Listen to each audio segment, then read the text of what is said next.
In the Pledge of Allegiance, we'll start our meeting. Thank you. I pledge allegiance to the flag of the United States of America and to the republic for which it stands, one nation, under God, indivisible, with liberty and justice for all.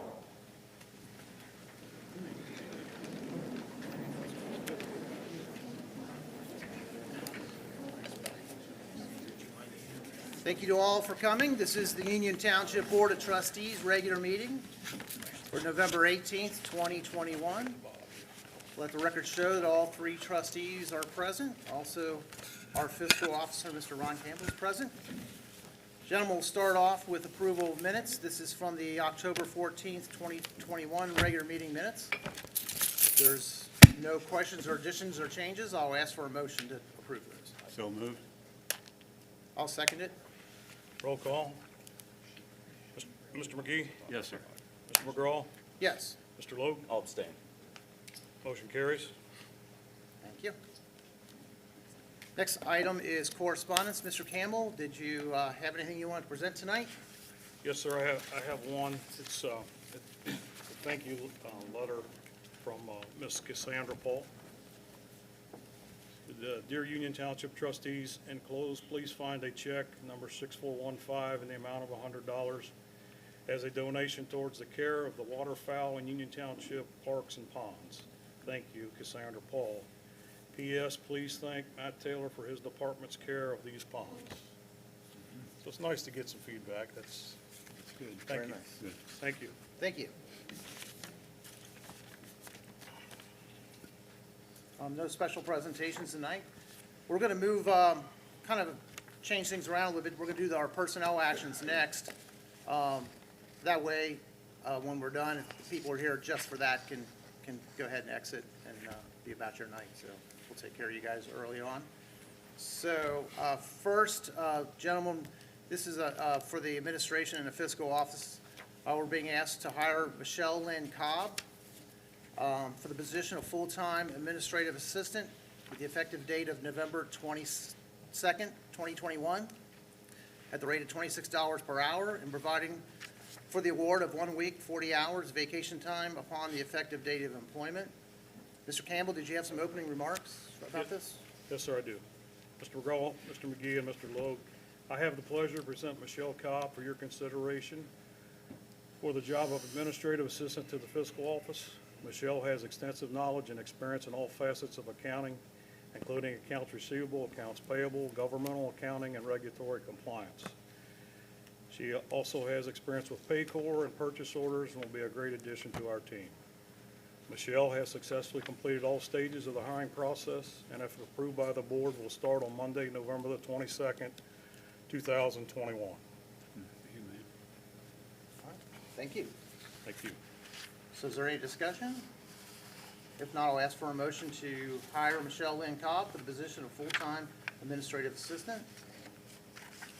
I'll make a motion to hire Michelle Lynn Cobb, full position of full-time administrative assistant with effective date of November 22nd, 2021, at the rate of $26 per hour, providing for the award of 1 week, 40 hours vacation time upon the effective date of employment. I'll second. Roll call. Mr. McGee, Yes. Mr. Logue, Yes. Mr. McGraw. Yes, Motion carries. congratulations, welcome aboard.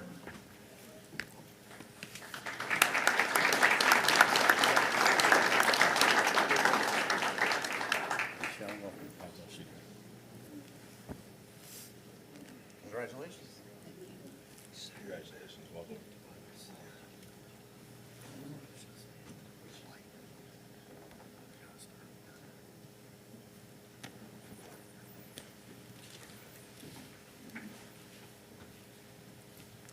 The next personnel action is for our police department. Gentlemen, we're being asked tonight to promote Investigator Josh Hines to investigative sergeant effective 11/18/2021 in accordance with the collective bargaining agreement. Chief Gaviglia, did you have any comments you'd like to make? Yes, thank you, sir.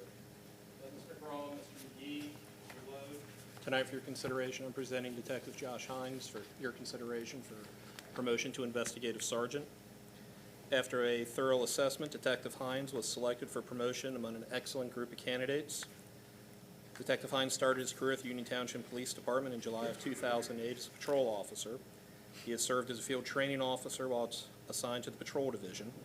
In October of 2015, Detective Hines was assigned to the investigative unit. He is a 2021 graduate of Northern Kentucky University, where he earned his bachelor's degree, majoring in criminal justice and minoring in organizational leadership. He's a 2008 graduate of University of Cincinnati Law Enforcement Training Academy. Detective Hines has served 13 years with Union Township Police Department and has received excellent performance appraisals from his supervisors. During his time in investigations, Detective Hines has led murder investigations, officer-involved shootings, and every large event that has transpired here in Union Township over the last few years. I'm pleased to request the board's endorsement of Detective Josh Hines for the promotion of rank of Investigative Sergeant effective November 18th, 2021. Thank you very much. Thank you, sir. Any discussion? Yes, go ahead.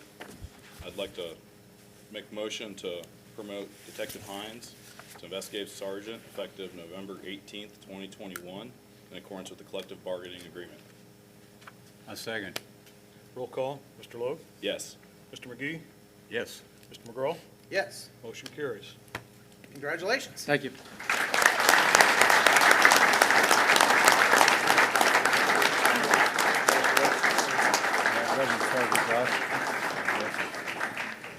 Well deserved.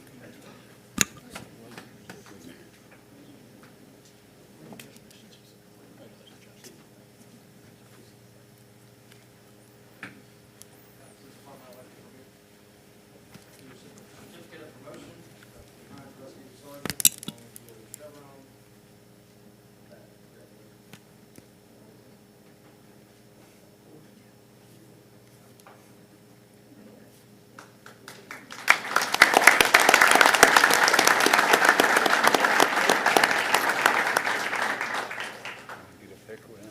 After. I was lucky when I first became a trustee, I got to spend an evening with Mr. Hines and got to see him work up close and explained a lot about the police department to me. And I really appreciate that. I learned a lot that night, and so it's well-deserved promotion. Gentlemen, we have another police department personnel action. We're being asked to promote Investigator Ken Mullis to Investigative Sergeant effective 11/18/2021 in accordance with the collective bargaining agreement.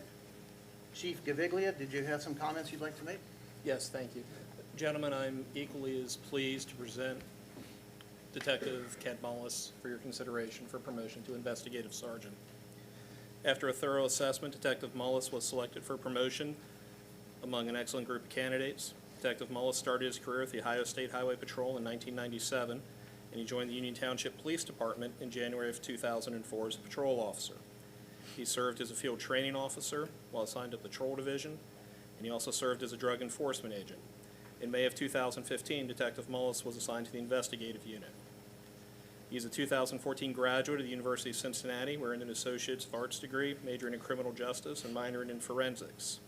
He's a 1996 graduate of University of Cincinnati's Law Enforcement Training Program, where he earned his certification.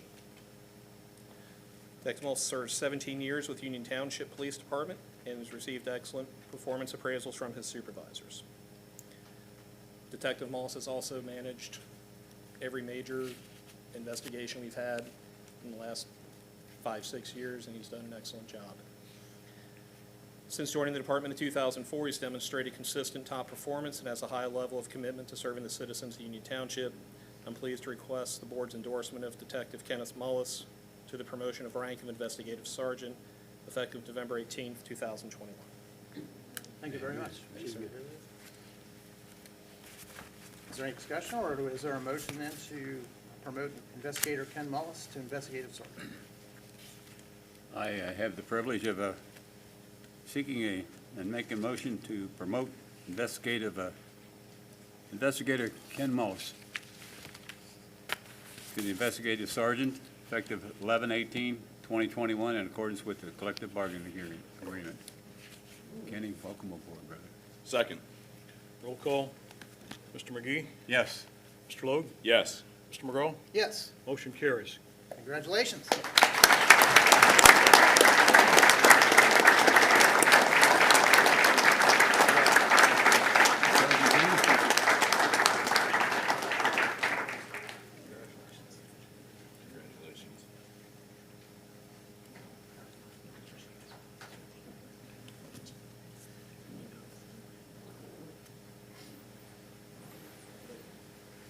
Police Department election, that you with certificate of promotion.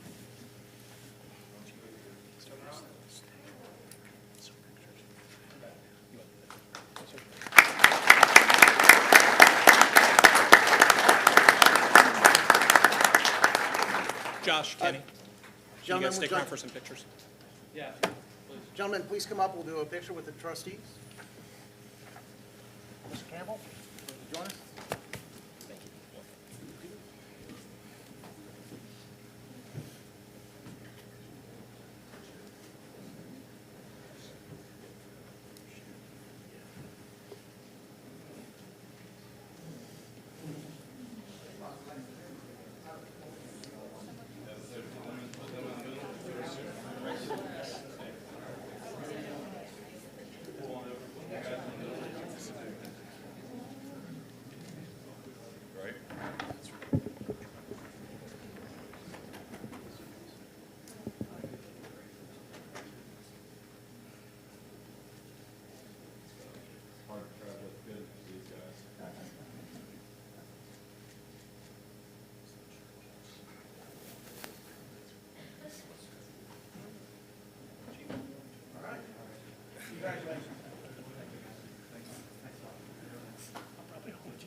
Hey, boss.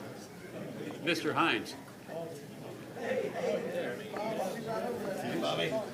this photo here and I'll be right over. Thank you. How are you? Good to see you. Thank you for coming. Hey, you're welcome. My pleasure. I'm honored to be invited. Appreciate it.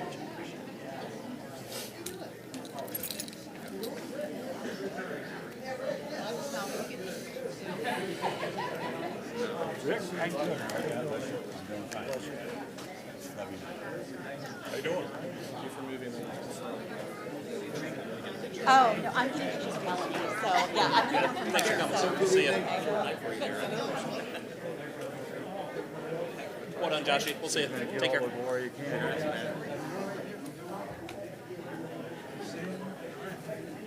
How you doing, Mr. Colby? Doing good, doing good. Marky K, Marky T. Ninth.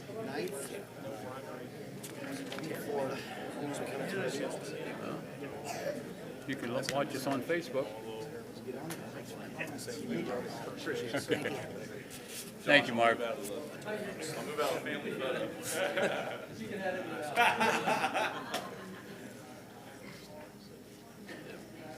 Way to go, Josh. Thank you. God bless you, brother.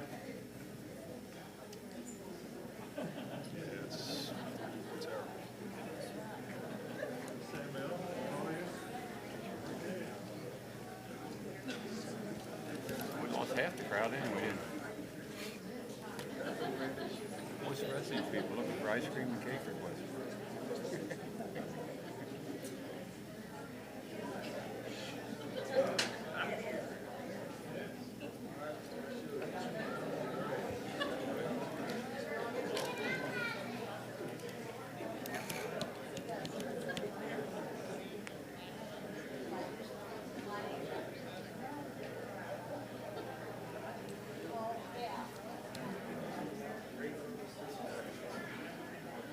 That's a crowd, you know? Oh, still some water, Johnny. Looks like everybody's made their changes. Okay. All right. Looks like everybody's out that's leaving and in that's staying. So good. We'll move on to our department reports now. Our first report tonight is from our Fire and Emergency Medical Service, Chief Stan Dimeling reporting. Thank you, Mr. McGraw. For the month of October 2021, the department made 193 fire responses, 513 emergency medical responses.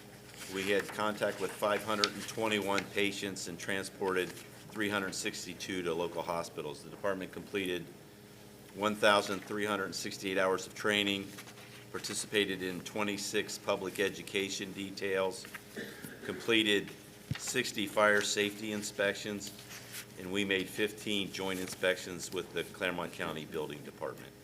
And that concludes my report. Thank you very much. Gentlemen, any questions or comments for No, I Chief have none. Dimeling? Thank you very much. Thank you, Chief. Thank you, Chief. Our next report tonight is from our Police Department, Chief Scott Gaviglia. Thank you, Ms. McGraw. For October 2021, the Communications Center handled approximately 5,500 calls for service, processed 447 juvenile and adult court-related documents. In the public affairs, the officers instructed a women's self-defense class for students at West Clermont High School towards the end of the month, and the Citizens Police Academy was meeting throughout October. Patrol side of things, we took 249 incident reports, investigated 123 crashes, conducted 405 traffic stops, issued 140 citations and 291 warnings. The officers conducted 546 field interviews, made 112 criminal arrests, 86 traffic arrests, and served 114 warrants. K-9 unit seized 6 grams of marijuana, 6 grams of heroin, 9 grams of methamphetamine, 3 grams of cocaine, and some narcotic pills. The Honor Guard did not have any performances in October, and they've begun practicing for their annual trip to Washington, D.C. Investigation year-to-date has closed 274 cases. Fuel cost was approaching $12,000 with 37,000 miles driven. That concludes my report, sir. Thank you very much. Any questions or comments for No. Chief Gaviglia? Thank you, Chief. Like your man, been very, very, very, very busy. Yep. Thank you very much. Thank you, sir. All right. Thank you, Chief. Thank you, sir. We'll move on next to our Service Department, Mr. Matt Taylor, Director. Thank you, Mr. McGraw. In the Cemetery Division, from October 15th through the 31st, 13 burials were performed, generating $6,800. 10 resident graves were purchased, generating $5,500. 3 columbarium niches were purchased, generating $3,750. The total amount generated was $18,430.40. And in the Roads Division, a total of 24 work orders were completed on 22 township roads. And in the Parks Division, a total of 250 cabbage and kale plants were installed at the Civic Center for the winter months. And staff is currently performing fall bed maintenance on all township landscape beds. And that concludes my report. Thank you, Mr. Taylor. Gentlemen, any questions or comments for the Service Department? Thank you for all the work you and your men do. Appreciate it. Thank you very much. Yeah, thank you, Mr. Taylor. Looking forward to seeing the cabbage and kale plants as they come more into the season here. So, always great work out there. Thank you. Our next report tonight is from our Planning and Zoning Department, Mr. Corey Wright, Director. Thank you, Mr. McGraw. For the month of October, the department handled 58 inspections, fielded 6 complaints, issued 4 warning citations, 2 15-day noncompliance letters, and 1 30-day letter. We removed 260 illegal signs and re-inspected 6 existing violations, filed 1 nuisance. With regard to permit activity, we had 2 commercial permits and 5 commercial changes of use occupancy, 7 residential single-family permits, 2 multifamily permits. Remaining permits were homeowner projects, 45 permits for the month, monthly revenue total of $49,002. And that concludes my report. Thank you very much. Thank you. Looks like a lot of activity, maybe even close to double of what last year was as far as revenue. Yes. Great. Any other comments or questions? No, just. Thank you, Mr. Wright. Thank you, Mr. Wright. Our next report tonight is from our administration, Mr. Ken Geis, Township Administrator. Thank you. The road work on Old 74 is completed, and that really turned out well. And it actually finished about a month early. So That's great.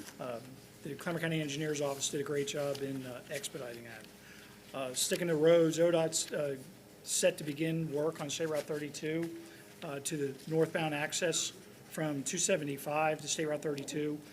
The improvements that are there temporary now will become permanent on that. So they anticipate that the total length of that project is going to be 6 to 8 months. So very soon, the temporary improvements there will be removed, and they'll make that a permanent improvement. As the board would remember, we had a couple of fatalities as a result of that configuration, and they said that since they made that change there, they certainly have had no fatalities and nominal traffic incidents on that site. So it seems to be working very well. I'm pleased to report that we have a purchase contract for the property at Old State Route 74 and Paul Drive. And, you know, that's a project that the board entered into in conjunction with the Old 74 improvements and some of the access easements on that. It was the old Vineyard Church on that we purchased. It's going to be repurposed now, and it's actually the folks across the street that own the convenience store have entered into the purchase agreement, and their intent is to provide a new retail center there with possibly a new restaurant on that site. So look for, you know, good things to come there. Happy to report that the service department had the car wash site as well as the property in Glen Estee, Withensville, all the structures on that demolished. And, you know, particularly the car wash site on Old State Route 74 32 there, that looks, you know, 100% better in that, without that structure down, or with the structure down now and with the barriers on that. And again, that's a, you know, a very much of an opportunity for the township to redevelop that site. We received some information on the director's deed on that, and that's an old business item that we have as it relates to Bark Salt Run Road. The ODOT finally got back to us and provided us with information to where we can transfer the easements on Bark Salt Run Road. We had a resident that has talked about that access point, and really, this is a situation where if it happened today, the road would have been vacated initially, but it wasn't. And the property owners on that old Bark Salt Run Road really were without any type of resources to improve that. And so if the board so desires, we can accept the easement from Bark Salt Run Road, and then we could begin maintenance on that. R.J. Cinema's ribbon cutting went very well. You know, I appreciate you know, the attendance there. And one of the things I'd like to request that the board consider on that is RJ's in their improvement, they spend over $400,000 on that site. And originally, we were in discussions with them to potentially finance that through the CARES Act money that came through for economic development. Well, in their initial process, they had applied for funding through a portion of the CARES Act. It was really an SVO grant, which was the Shuttered Venue Operator Grant Program. And because of the ownership regulations, 50 West owns that site and operates it in the Jungle Gym Cinema there. They were denied that. So they legitimately lost hundreds of thousands of dollars that other businesses in Union Township received as a result of, you know, the COVID money that was out for the CARES Act and potentially the ARP money that is there now. So they have petitioned the Board of Trustees for a $50,000 grant to aid in what the improvements that they've made. And, you know, if you go down there and you see the skating rink and the improvements they made to that front area, they really have created an entertainment zone in Union Township. And it really is, I think, is dramatically improved the look of that section of the Jungle Gym's plaza there. There's people skating there already on that, and I just think that that's gonna be, turn into something, incredibly nice. So, if the board has no objection, what I would like to do is, at the next meeting, I would put in a purchase order for $50,000 to the CIC, and then the CIC could enter into a grant for the program at RJ Cinemas. That also, they've agreed, if they do that, that they would sponsor 2 events for Union Township. They would give us branding on that, and I just think that that's just another example of, the partnership that, the Board of Trustees has demonstrated with the business community, and particularly, what amounts to a small business owner in Union Township. So if there's no objection to that, I don't know that you need to move to do that. I can just present that at the next meeting if you so desire, and then I can have a contract drafted, approved by the law director, and we can, the CIC could authorize Mr. Wright to execute that. The Ohio checkbook is up to date, and the last thing that I want to say is that, unfortunately, we talked about the loss of the arson dog that Chief Dimling had, for 9 years, and all of the work that, positive work that resulted as a result of him owning and maintaining that dog for Union Township. And unless there's an objection from the Board of Trustees, I would like to immediately begin the process to replace that. Chief Dimling has indicated to me that he's very receptive to continuing that operation, continuing to house the dog, continuing to be called out, and, I can't tell you countless number of times that Chief Dimling was out at all hours of the night in all areas, not just, Union Township and even Clermont County. He's been called to areas, counties outside of Clermont County to assist in the accelerant detection devices that the dog can detect in that. So unless there's an objection from the Board of Trustees, we'll begin that process, and it's going to require, unfortunately, Chief Dimling will be away in training on that. But because he's been through the process a couple of times, I think he's talked about he can accelerate that, and it's normally at least a 6-week training period, and I think that his time would be something less than that. And that concludes my report. Thank you very much. Gentlemen, today we were presented with a letter from Mr. Geis regarding a resignation. This would become effective at the end of the year, December 31st, 2021. So you've had a chance to read through his letter, and I just want to make a few comments into that regard. Mr. Geis, first of all, I think for me, it's a sad day for Union Township, but hopefully it's great things for you to come with your life and things you want to do. Mr. Geis could have retired a long time ago, but chose to stay here in Union Township to continue helping our township grow and do the everyday things, too. It's not just about economic development. It's about keeping the lights on and knowing where the alarms are and all the little things that go along with that. So I just want to highlight a few things about Mr. Geis. We could go on all night, but I'm just going to highlight some of the top things. And Mr. Geis has had 40-plus years in government. 22 of those years when he was administrator. 30 of those years at Union Township. He was not only administrator, one time a communications officer, a police lieutenant. If I got this right, Mr. Geis, you graduated from UC and got an MBA at Thomas More. He's also a dad and a husband at the same time. So congratulations to your family. And a grandfather. And a grandfather. Not in that order, though. I first heard about Mr. Geis long before I was a trustee. I have a couple close friends who worked at the Gulf Manor Fire Department that know Mr. Geis and told me about him long before I was even a trustee, and that he was once a police officer over in Gulf Manor, I believe.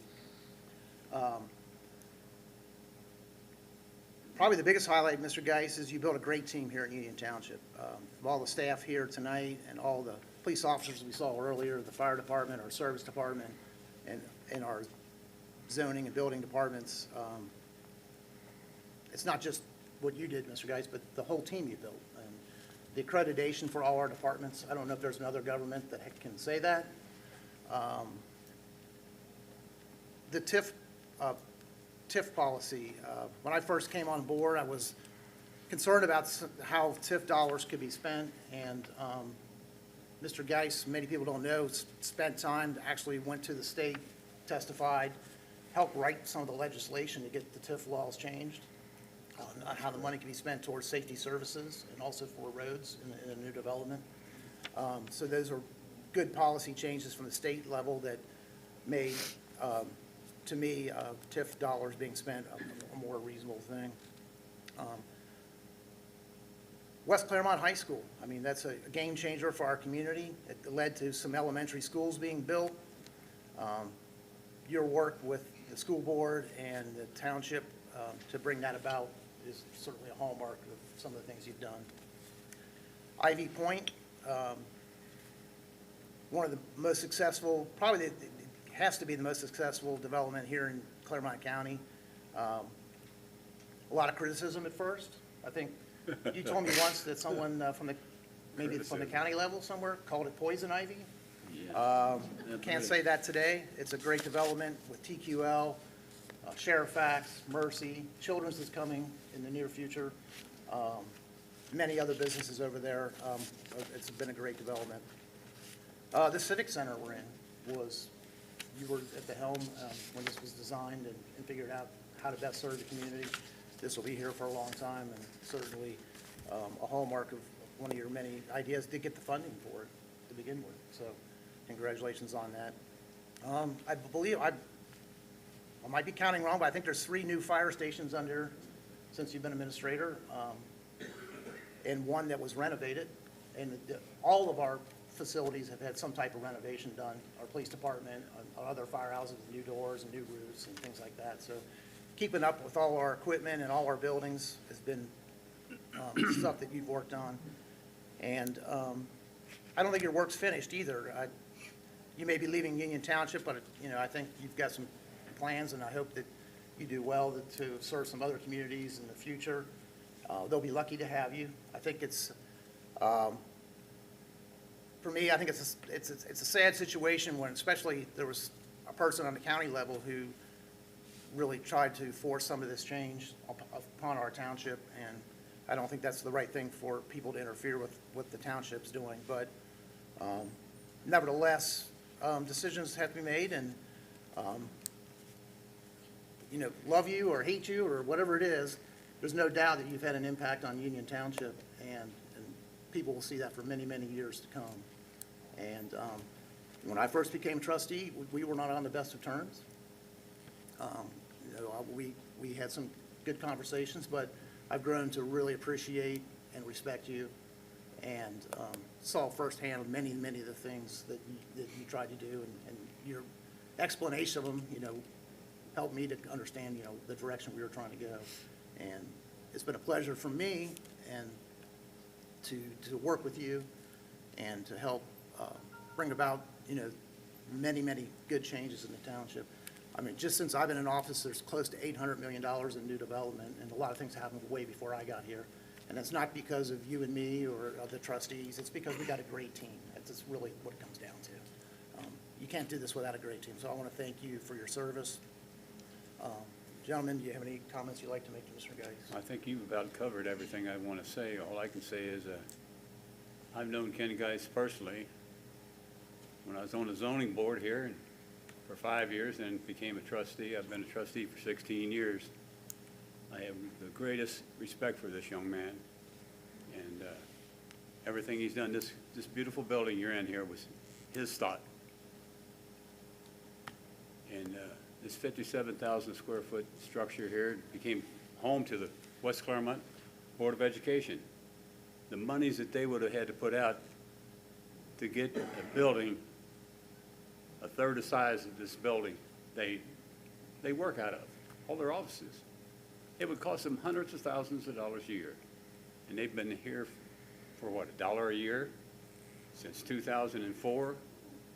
Ladies and gentlemen, that's millions saved this township.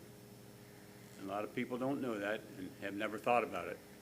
I've been here and seen this township grow from little to big.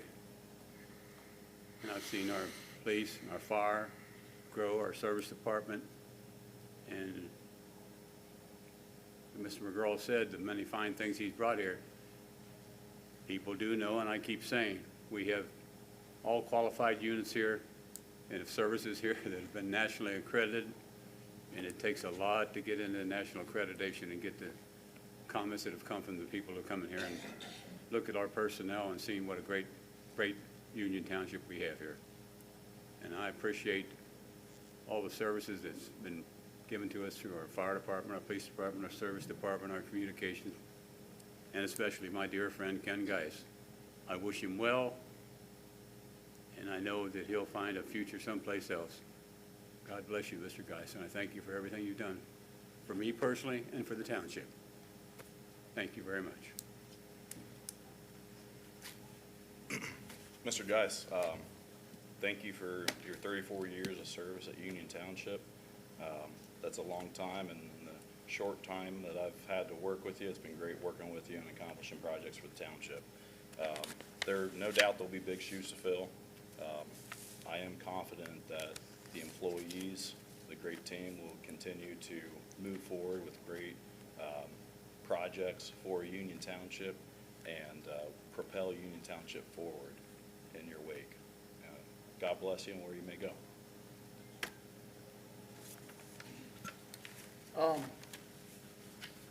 Gentlemen, I don't want to, as current trustee, I don't want to weigh in on the future administrator of the township, but what I would like to do for the future board is make a motion tonight to appoint Corey Wright as an interim township administrator effective January 1st, 2022, so that when the clock ticks on December 31st, becomes January 1st, Mr. Geis will be gone. Otherwise there would be no administrator present. So I think it'd be a good idea tonight to appoint Corey Wright as the interim administrator, so the new board can meet and decide what direction they want to go as far as administrators and interim administrators. So I'd like to make a motion to appoint Corey Wright as interim township administrator effective January 1st, 2022. I'll second that motion. Is there any comments or discussion? Well, just say that,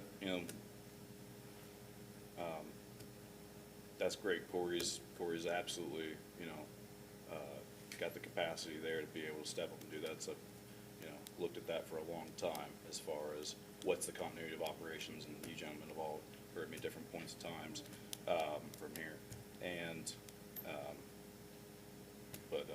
yeah, sorry, this is not on the agenda, so just a point of reference there, because I remember one time you surprised me with something that was not on the agenda, so that's my only comment. Was just a little taken back on that. So, because I believe that, the continuity of operations is there, I'll be there, and, I think we definitely would be taking those actions now knowing the new information that's here tonight. So, but I respect your comments on respecting that board and that decision. So, without doubt, I support this. So, thank you for Yeah, part of my thinking sometimes was- it has to move quick. So Yeah, the new appreciate board it. won't meet right away. Reorganizational meeting. January 1st, Yes. there could be a problem that comes up in the township that needs an administrative decision. So Yeah. this way, it gives you guys a chance, once you make your first meeting, then you can discuss it further Yeah. and take up the action at that point. Now, I appreciate that. It essentially takes one thing off the agenda that we would have to work in the reorganizational meeting on, if that sticks to the traditional January 2nd. So, yeah, absolutely follow your logic with it. So, Okay. appreciate it. Thank you. So, yes.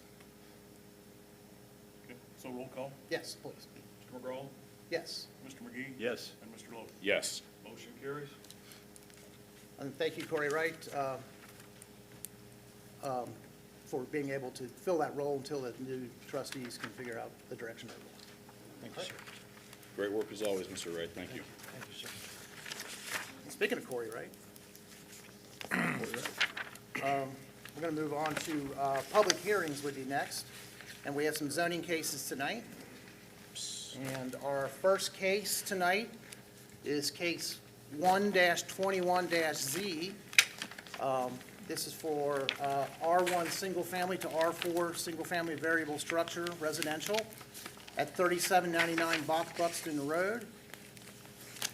Gentlemen, you have the staff report. Mr. Wright, do you have some opening comments regarding this case? I do, sir, and I'll be very brief. This is a rezoning to approximately 5.88 acres, one single parcel from R1 to R4. They're proposing 20 single-family lots, one dedicated open space parcel. The parcel is located along the western side of Buxton Road. Whoop.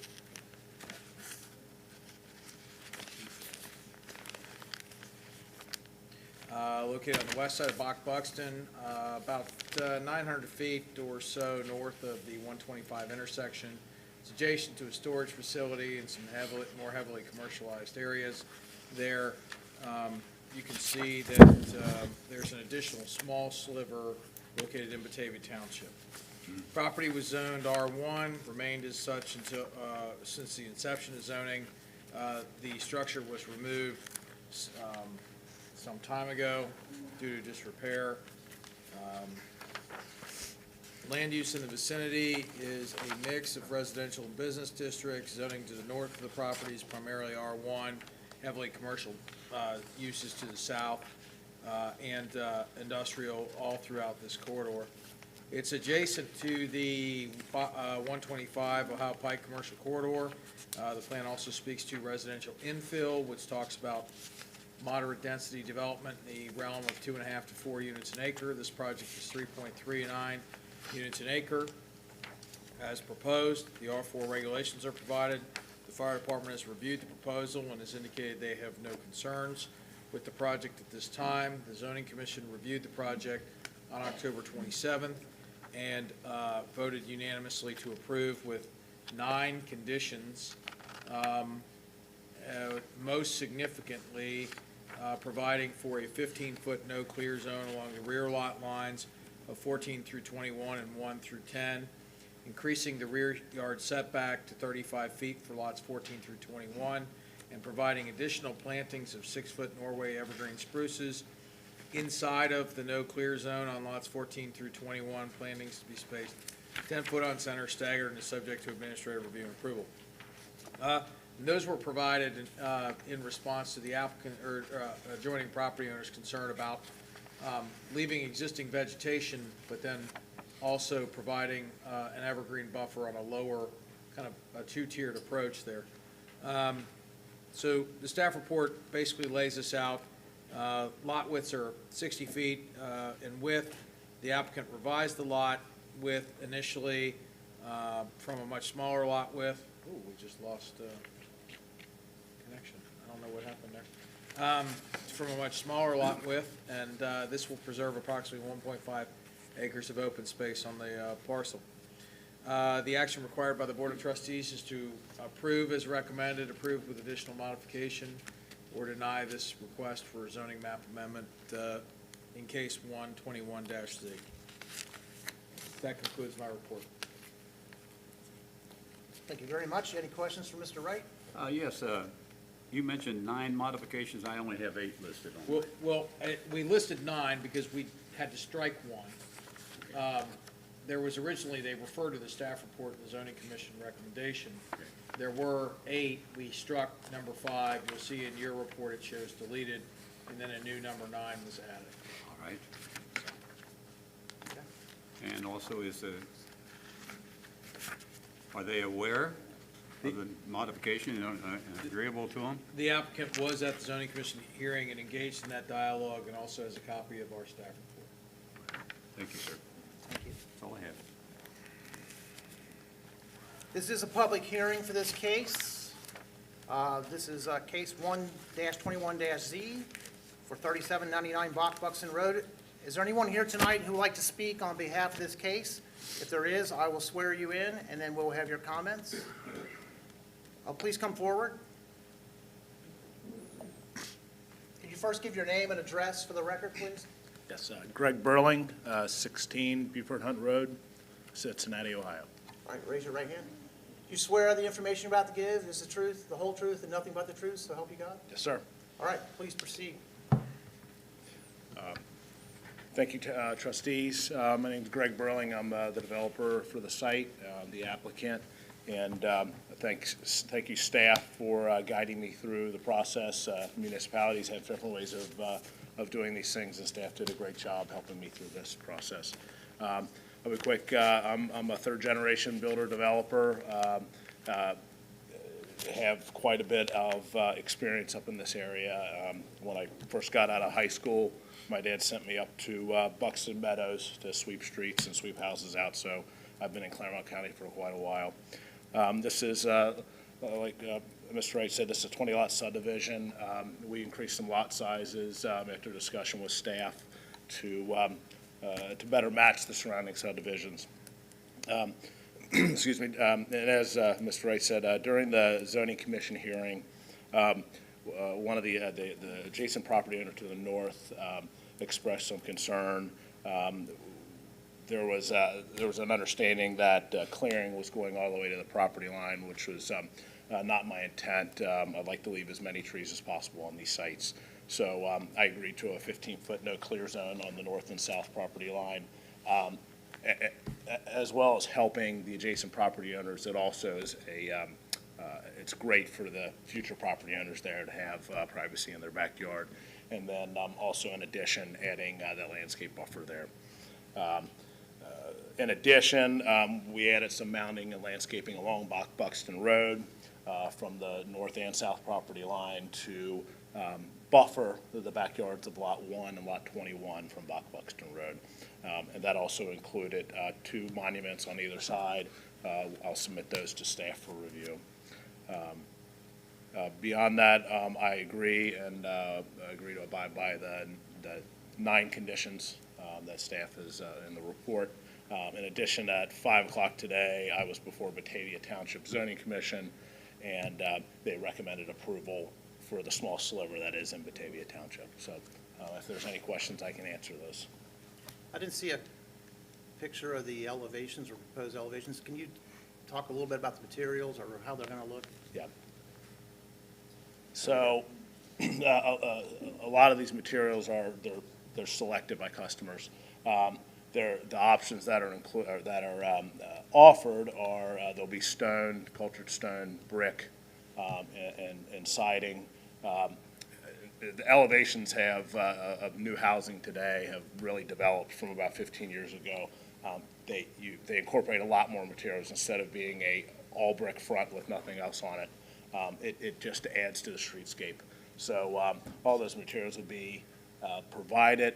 I would anticipate with the price point of these homes, there'll be stone or brick on all these homes here. Okay. So, yeah. Thank you. Any other questions? Yeah. All Right. Thank you. Thank you very much. I think there might be another person who wants to speak on behalf of this case. Please come forward.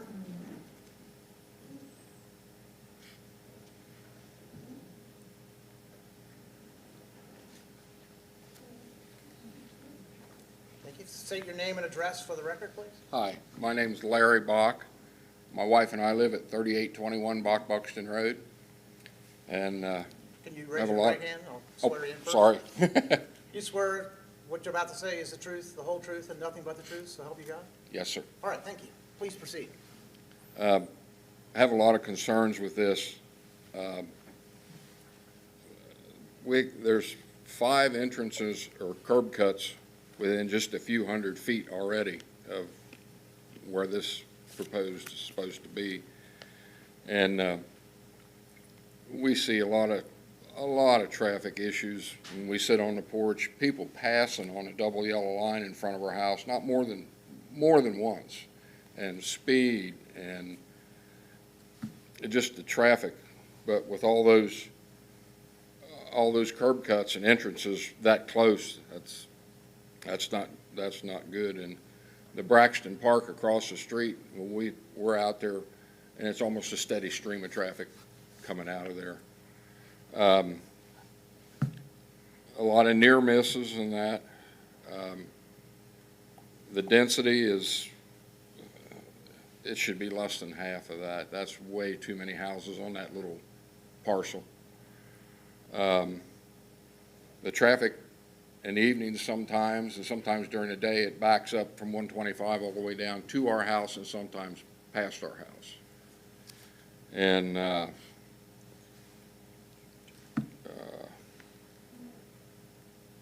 we just see and hear a lot of accidents, a lot of noise that goes on already.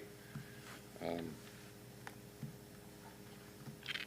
that's about it, if nothing else. Is there any way we could get more traffic enforcement over on Buxton?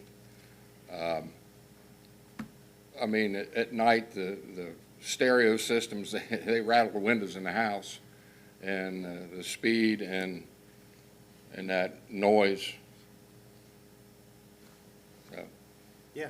And one other thing, would like to say thanks to the Life Squad people.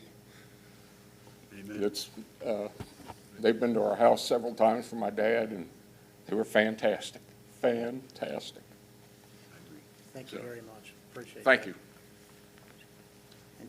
Chief Gaviglia, you heard that, so if you could take care of that, I appreciate that. We want to definitely address any traffic concerns, people speeding and things like that, so no doubt about it.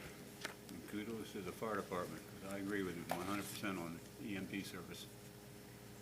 Just on behalf of your staff, Chief Diamond, so you'll Yeah. pass that on. Thank Amen. you. Is there anyone else who wants to speak on behalf of this case tonight? All right, seeing there's no one else, I'll close the floor to the public hearing. And gentlemen, I'll open the floor now to the Board of Trustees. Gentlemen, do you have any comments or questions you want to ask at this time? No, I have none this time. You go ahead. Mr. Logue, anything? Okay. Mr. Wright, one question I did, this would be a public street eventually when it's dedicated, or is this a private road? Well, my suspicion would be it would be a public street. They have the option to do either when they Okay. go through the county. The reality is the county specifications for a private street are the same as a public street, and so it would certainly make sense that it would be dedicated for public use and acknowledgement. And then in our public testimony, talk about some of the close-by curb cuts and also Braxton Park. I would think the staff would want to take that in consideration to make sure the sight lines are suitable as far as pulling out of there and getting onto Bucks in either direction. So when they go through the county subdivision review process, the county will actually look at the site distance and the placement of that, and that is the next step once the zoning entitlement process is completed. So they'll have to complete a site distance analysis with the county engineer probably, and the planning department review in that as well. Okay, So- appreciate that. Well, John, if there's no other comments, Mr. McGee, you've already mentioned the different zoning modifications. So we're being asked to either enter a motion to approve as recommended or deny this request. Is there any kind of motion at this time? I'd like to make a motion in accordance with section 680 to 687, the zoning resolution from the zoning commission to give us approval of this case, and I'd like to make a motion to approve it. Case number 121-Z with all the modifications listed on the paperwork, the 8 modifications that I have, correct, Mr. Wright? Yeah, it would be with the modifications. With the 8 modifications. Yes. I'll second. Roll call. Mr. McGee? Yes, sir. Mr. Logue? Yes. Mr. McGraw? Yes, Motion carries. thank you very much. And Chief Gaviglia, again, thank you for checking on that for the traffic, and Chief Diamond, again, the calls for services. We're literally just talking about the calls for service, very similar, before the meeting. So thank you, and please pass on to the safety services. Thank you. Thank you, Mr. Bogg. We have a second case tonight. It's Union Township zoning case 15-21-0 for Evans Engineering. They're the applicant. And this is for the property at 3794 Waterford Parkway. Mr. Wright, did you have some opening comments about this case? Yes, sir, I do, and I'll be brief. This is a proposal for a Big B Coffee in the 125 Ohio Pike corridor. They're seeking just some relief from some setback and signage requirements for this otherwise underlying use that's permitted in this district. This is about a 1.07 acre parcel. It's behind Freddy's and Taco Bell, and they're proposing a new concept Big B cubed coffee, which is essentially about a 350 square foot modular design with some modest site improvements. I think we've got a photo of it here. Let's see if they've got a, nope, no rendering. But they're basically a very small unit, 1 or 2 employees, really designed to make peak hour trips in the morning for coffee, and fairly self-explanatory in that regard. Looking at the landscaping plan, the applicant has actually revised the plan from the original proposal due to some discrepancy on the right-of-way, where the right-of-way was terminated. It was actually overbuilt but abandoned, and so the right-of-way was stopped here and subsequently necessitated the access drive to be moved and relocated in this fashion. They would have the sign located out here on 125. The site does have a panhandle because when the site was platted, it was platted prior to the existence of Waterford Parkway. The dumpster is located well toward the established business to the south, mitigating those concerns, and additional plantings have been provided for consideration. The requirement this evening is in accordance with Section 1310 of the zoning resolution to approve, modify, or deny this request. Should the board choose to grant favorable consideration, there are three considerations or additional recommendations there regarding freestanding monument signage, details regarding composition and design of the structure, and landscaping mounding needing to be provided here to mitigate the impact of headlights, particularly at this time of year in the morning, where it's dark in the morning, even in the later hours of the day. So that concludes my report. Thank you very much. Any questions for Mr. Wright? Just the same ones always asked. The recommended modifications, are they aware of the modifications? We've talked to the applicant about that, and actually, we put the applicant in touch with the HOA because of the discrepancy with the driveway that necessitated the plan change. Okay, thank you very much, Mr. Wright. And just to be clear, Mr. Wright, the panhandle area is just a buffer zone between the different properties. That's not a driveway, Well, correct? they actually will have a cross-access, and the site was laid out originally, this shows it better. The panhandle goes through here and provides the demonstrated or required road frontage to 125, but they actually will have a cross-connection here through this. Probably, will not see a ton of use, but at the end of the day, they have it, and it's available for that. So I believe it was recorded as part of the entirety of the land division there. So. Sure, okay. All right. Any other questions? Okay. This is a public hearing. This is case 15-21-0 for 3794 Waterford Parkway. Is there anyone who wants to speak on behalf of this case tonight? Please come forward. Please give us your name and address for the record, and then I'll swear you in. Jane Martin, 3817 Portrush Way, Amelia, Ohio, 45102. Raise your right hand. Do you swear the information you're about to give is the truth, the whole truth, and nothing but the truth, so help you God? I do. Okay. Thank you. Gentlemen, thank you for allowing the residents of Waterford Glen the opportunity to share concerns regarding the future development of a Big B Coffee House adjacent to our homes. As a board member and a condo owner, I conducted a written survey of all condo residents in my community. I would like you to know what the survey revealed. It would cause an increase in traffic, which could compromise the safety of condo owners who are leaving and/or returning home. Many residents have mentioned that they have almost had an accident because of a driver leaving one of the restaurants did not stop at the significant stop sign. An increase in restaurant patrons translates into most close calls or worse, serious accident.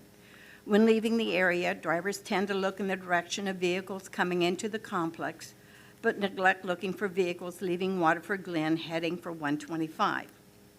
Also, drivers drive across Waterford Parkway from Taco Bell, from the side of it, to the KFC side without yielding, again, creating a dangerous situation. Also, there are times when traffic is backed up on Waterford Glen, waiting in line to turn into one of the restaurants. Coming home during that time of day is difficult. We already deal with enough of these types of traffic problems. We don't need to add more. Another restaurant-type facility would mean an increase in trash. While our condo community has installed fences, it's not a 100% solution.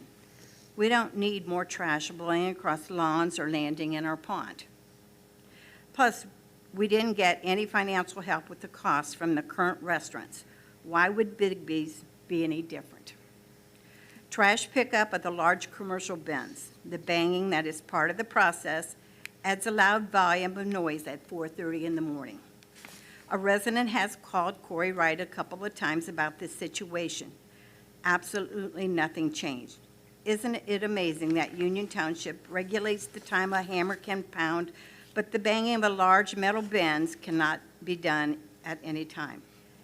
Big B Coffee would be physically located even closer to the condos, which would make trash pickup even louder. By the way, the condos were here first. Our clubhouse has limited amount of parking. Restaurant patrons often use these parking spots as a place to eat their lunch, supper, or drink their coffee. This is just another disadvantage for our community. Car headlight reflection from current restaurant drive-through is already a problem for us. Why would we want more? Appearance is important to the residents. We feel we live in a beautiful, well-manicured, well-maintained community. Do we want a metal cubicle with minimal windows and minimal decor visible? I don't, and I plan on living in that community for another 20 years. The property where Big B would be built has a shared retention pond. Some residents are concerned about the maintenance cost. The survey revealed that the majority of residents feel a Big B coffee house would not be an asset to Waterford Glen. Thank you. Thank you very much. Thank you, Ms. Martin. Thank you, Ms. Martin.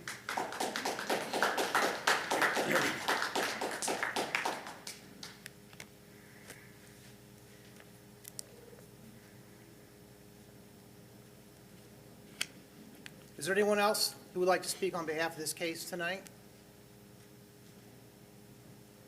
Please come up. Please state your name and address for the record, please. My name is Jonathan Evans. I'm at 4240 Airport Road, Cincinnati, Ohio, 45226. All right, raise your right hand. You swear the information you're about to give is the truth, the whole truth, and nothing but the truth, so help you Yes, God? yes, I do. Okay. Great. Please Good evening. proceed. Thank you, trustees, and first I'd like to say congratulations to you, Ken. All our time working on projects here in Union Township, you've always been great to work with, and your leadership, as I said before, has expressed itself. You know, Corey does a fantastic job, as do the rest of the employees, so congratulations.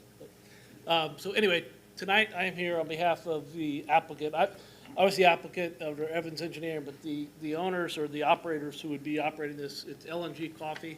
It's Eric and Larkin Lang, and they're here as well. I think they could probably answer some questions if you want. But we're here on behalf, we put together a site plan, did the surveying for this project. And, you know, it is a small business looking to move here into a commercially zoned district. And, you know, it's looked to be a compliment to the area, to people that want to buy coffee and drink coffee and, you know, be, you know, amongst friends, and that's what it is. There will be, again, the access point was shown there on Waterford Parkway. We did adjust that. We did submit that.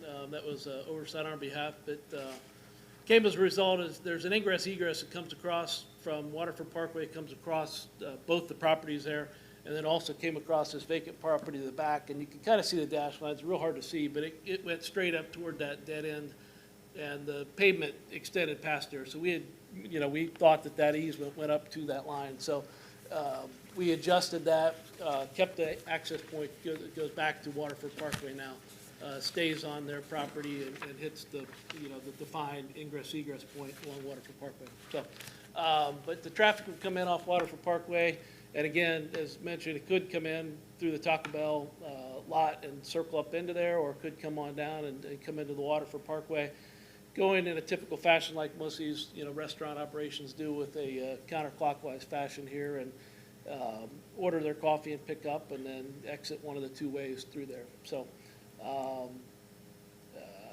as Corey mentioned, there is a panhandle that runs out to 125.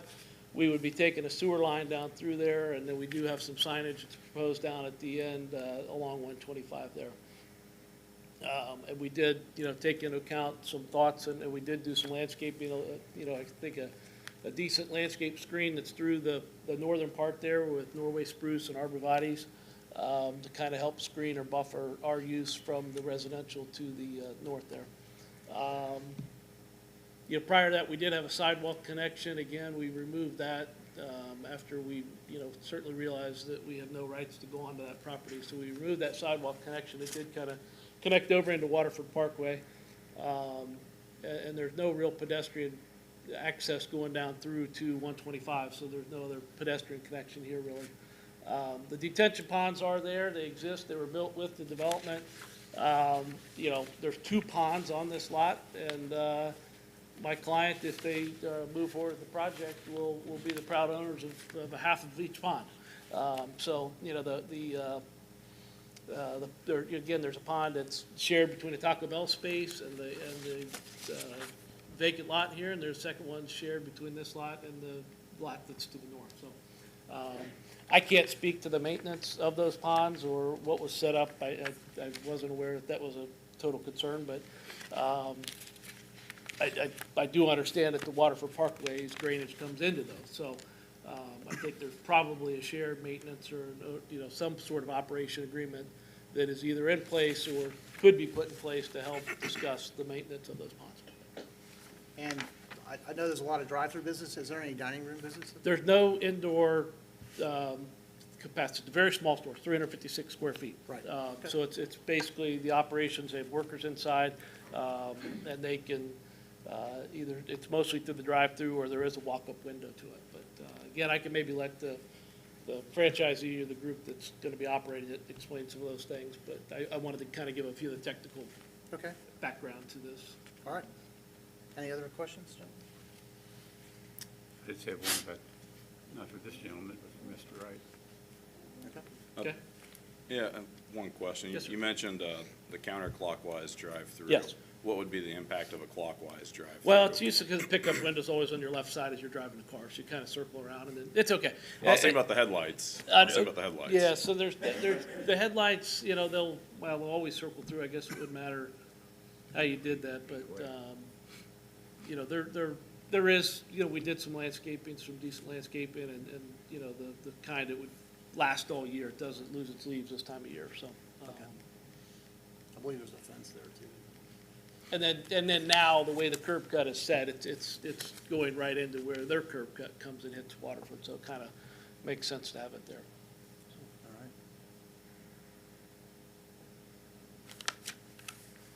That's all I Okay, have. well, I'm certainly be able to answer questions if you guys have some. I have a question for you, Mr. Wright. Yes, sir. Well, hold on. Okay, Just go make sure there's no more public comments. Go ahead. Is there anyone else who would like to speak on behalf of this case? Yes, please come up. Once again, state your name and address for the record, and then I'll swear you in. Sandra Clark. I'm at 3840 Port Rush Way. I'm with Jane.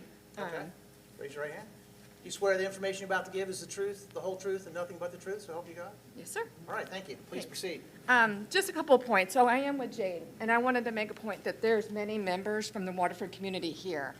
If we would raise your hand, just to know the impact. This is an older community. Am I offending? They don't look that old. Right, it's me, that's the old one. Don't look old to me. But just some couple points. So we only have one way in and one way out of this community. So, and it's a quiet community. It's a dead-end community. So, and I know you can't control some people, but it brings them back to our community. And take a wrong turn, they're going to see, there's some vulnerability, in my opinion, that these folks bringing this extra traffic, especially where it comes out, where we can only get out in the one area. So I think that's the big point here for these folks, and where I live too, because again, we only have one way in and one way out. And we're just really concerned about that activity that can come. And, and not that it's quiet back there now, but, there's no real need for, I guess, police activity, for the police to come in and, deliveries or whatever. I think there's concerns, people, they're just not out and about as much, so they don't see as much. So it's a big concern that we have, that it's bringing, we're not against the business, but it's where it's coming out to, where we already have difficulty with this group. And next to our clubhouse and things like that too, where, it's dark back there and congested. There's not a lot of ways to go from there. You're back there, you just go the wrong way, and there's no way out. So they're going to come back, and there's still construction back there too, with homes being built. So that back area down through Waterford is vulnerable too, because it's open. So, but yeah, I just wanted to add those comments. So. That all makes Yeah. sense, but I do want to make sure the group understands that was zoned for a business. Oh, absolutely. Okay. Absolutely. And so it's just more of, we felt the need to have the conversation. So, Yes. which is why you're here. So, yeah. Thank you. But thank you. Appreciate Any it. questions? Thank you, Mr. Rush. Yes. Well, there's a gentleman in the back. Sir, please come forward. State your name and address for the record.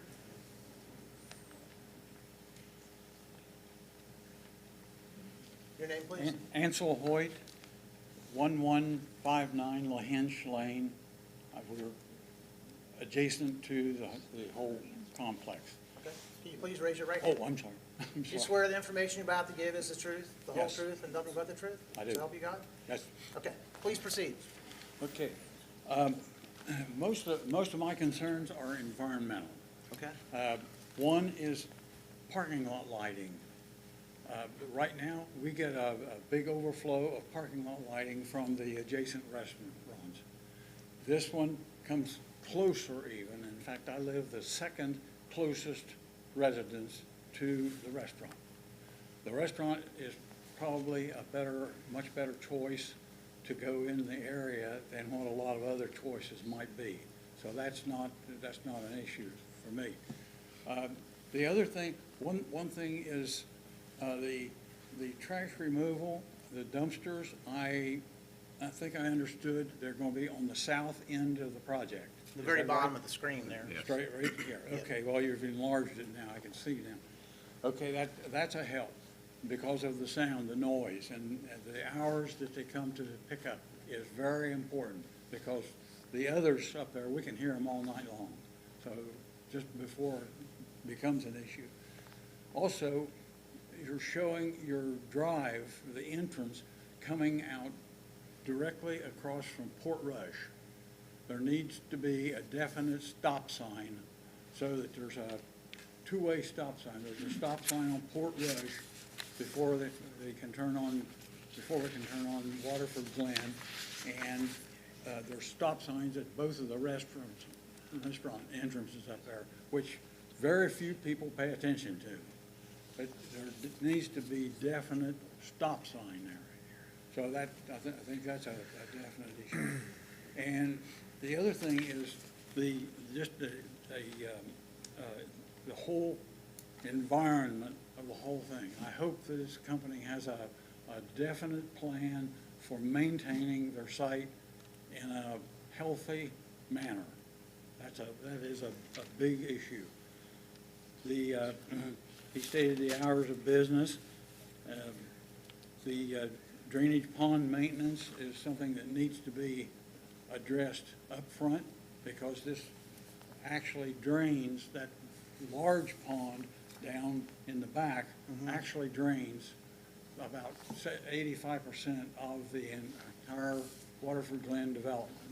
So there is a lot of water flow comes down, and that level of that pond raises very quickly and backs up in the storm drains if the drain is clogged, which it did a couple of years ago. So that's the main thing. I think you've moved the entrance over to the west, or northwest, I guess it is, which I think that helps a whole lot. That gives a lot of help there. So, and there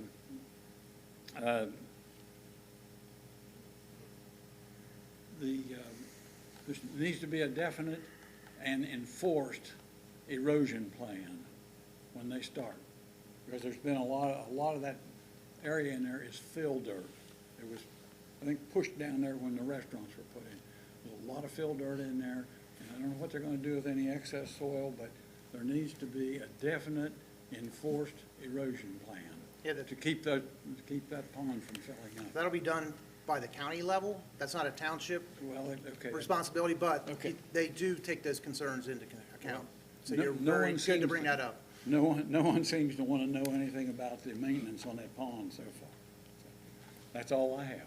Okay, Thank you. thank you. Thank you, sir. Was there another comment, sir? Please come up and give your name and address for the record, please.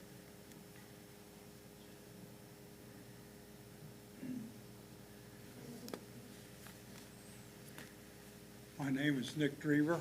I live at 3839 Port Rush Way. Okay, could you raise your right hand, please? You swear the information you're about to give is the truth, the whole truth, and nothing but the truth, so help you God? Yes, it will be. Okay, please go ahead. I just have a brief comment. Sure. The biggest concern that everyone seems to have is traffic pattern. If that drive comes out onto Waterford Glen, then it won't be much of a problem.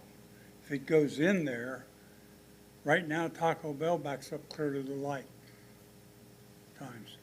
And if they back up too, if they're busy and they're successful, which I hope they are, that will back our properties, our traffic up into our street, only exit street we have from the whole property.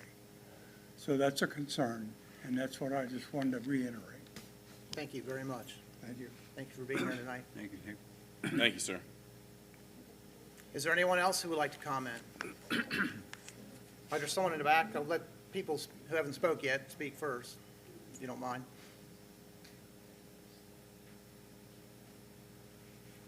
Your name and address for the record, please. Judy Bobo, 1155 La Hench Lane, Amelia. Okay, raise your right hand. You swear the information you're about to give is the truth, the whole truth, and nothing but the truth, so help you God? I sure do. Okay, go ahead. Okay, I'm probably the condo that's going to be most affected by this. My front yard will look directly at this cubicle of metal. It does have a fence, but the fence doesn't keep lights from coming through, so the lights are going to shine through in my house, my condo.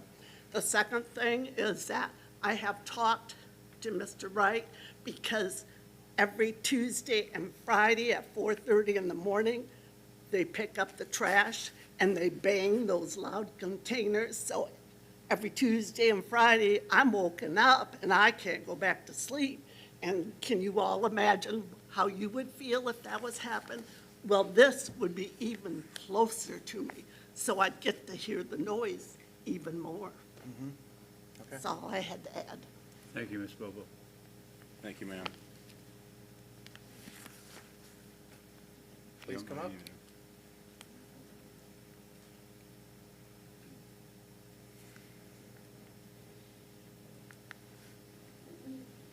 Please state your name and address for the record. My name is Winona Jones. I live at 3338 Port West Way, Amelia. Okay, raise your right hand. You swear the information you're about to give is the truth, the whole truth, and nothing but the truth, so help you God? I do. Okay. Gentlemen, I beseech you to please consider, if this was your residence, if this is where you put your money to live the rest of your life, would you want this in your yard? Would you want this traffic? Would you want this trash? There are other uses for that parcel of land other than a commercial, con-going restaurant. Thank you for your time. Thank you. Thank you, ma'am.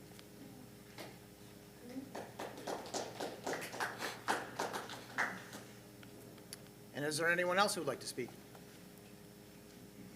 So do you have one more comment, please? Sure. Yes, please. So we could, otherwise, there's a lot of people watching. This gets recorded. A lot of people at home watching. They can't hear you. Okay. So I too live fairly close to the front of the condo community. I feel that this little coffee shop, it would be ideal to have a coffee shop, but not a drive-through coffee shop. And this is a little, I saw the one that was put together down on Montgomery Road. It's just a little 10 cubicle. It doesn't fit into our plan of how our residents look. Would you want, like she said, this in your front yard, and when your guests and your visitors drive in and they see this metal 10 cubicle sitting there, how does that represent your community? Not nicely. I mean, we moved there because we wanted to retire there. We thought that, Union Township would be the ideal spot to be, but yet they're not really supporting us on this. They're thinking about putting this kind of a coffee shop in. There's no place to sit. We're not going to go there and go get in our cars, drive, 40 feet or 100 feet to go get a cup of coffee and come home. We can do that at Taco Bell or at the chicken place. They have coffee too that's really good. So, please be, aware of our feelings when it comes to okay in this coffee shop. Okay. Thank you.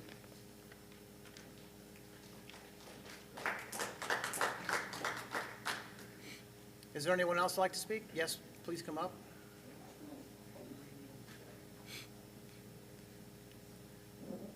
Please state your name and address for the record. I'm Patricia Herr. I live at 3843 Port Rush Way. Okay, raise your right hand. You swear the information you're about to give is the truth, the I whole do. truth, and nothing but the truth, so help you God? I do. All right. My main concern, once again, is the traffic. I moved here from Anderson Township, and in Cherry Grove in particular, there's a Starbucks right there at the traffic light where the Kroger's is.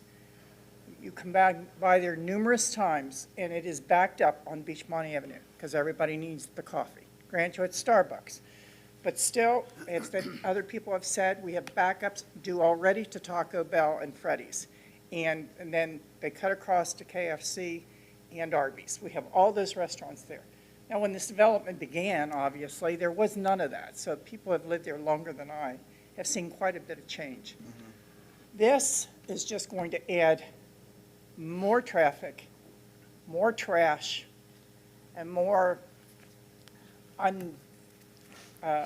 not nice development. What can I say? I saw the picture also, didn't know what it looked like until I saw it. Looks like one of the old Photoshop that you used to drive up and drop your pictures off and come back in an hour. So I think, as someone else has already said, we were kind of hoping we'd get a dentist building or some other brick building that would be solid and not have quite as much traffic. So I just hope you would take this all into consideration, and mainly the traffic problem. Thank you. Thank you.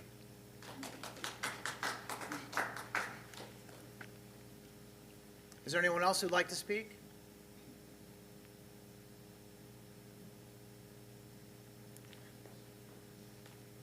Please come up.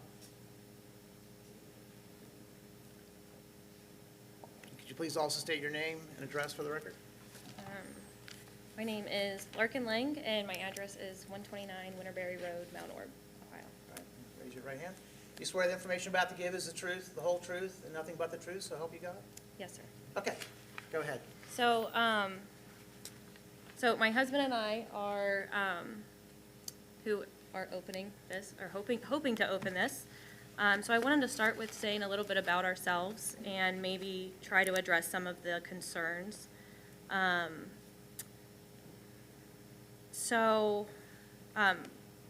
We both work in public service. I'm an ER nurse. He's a police officer.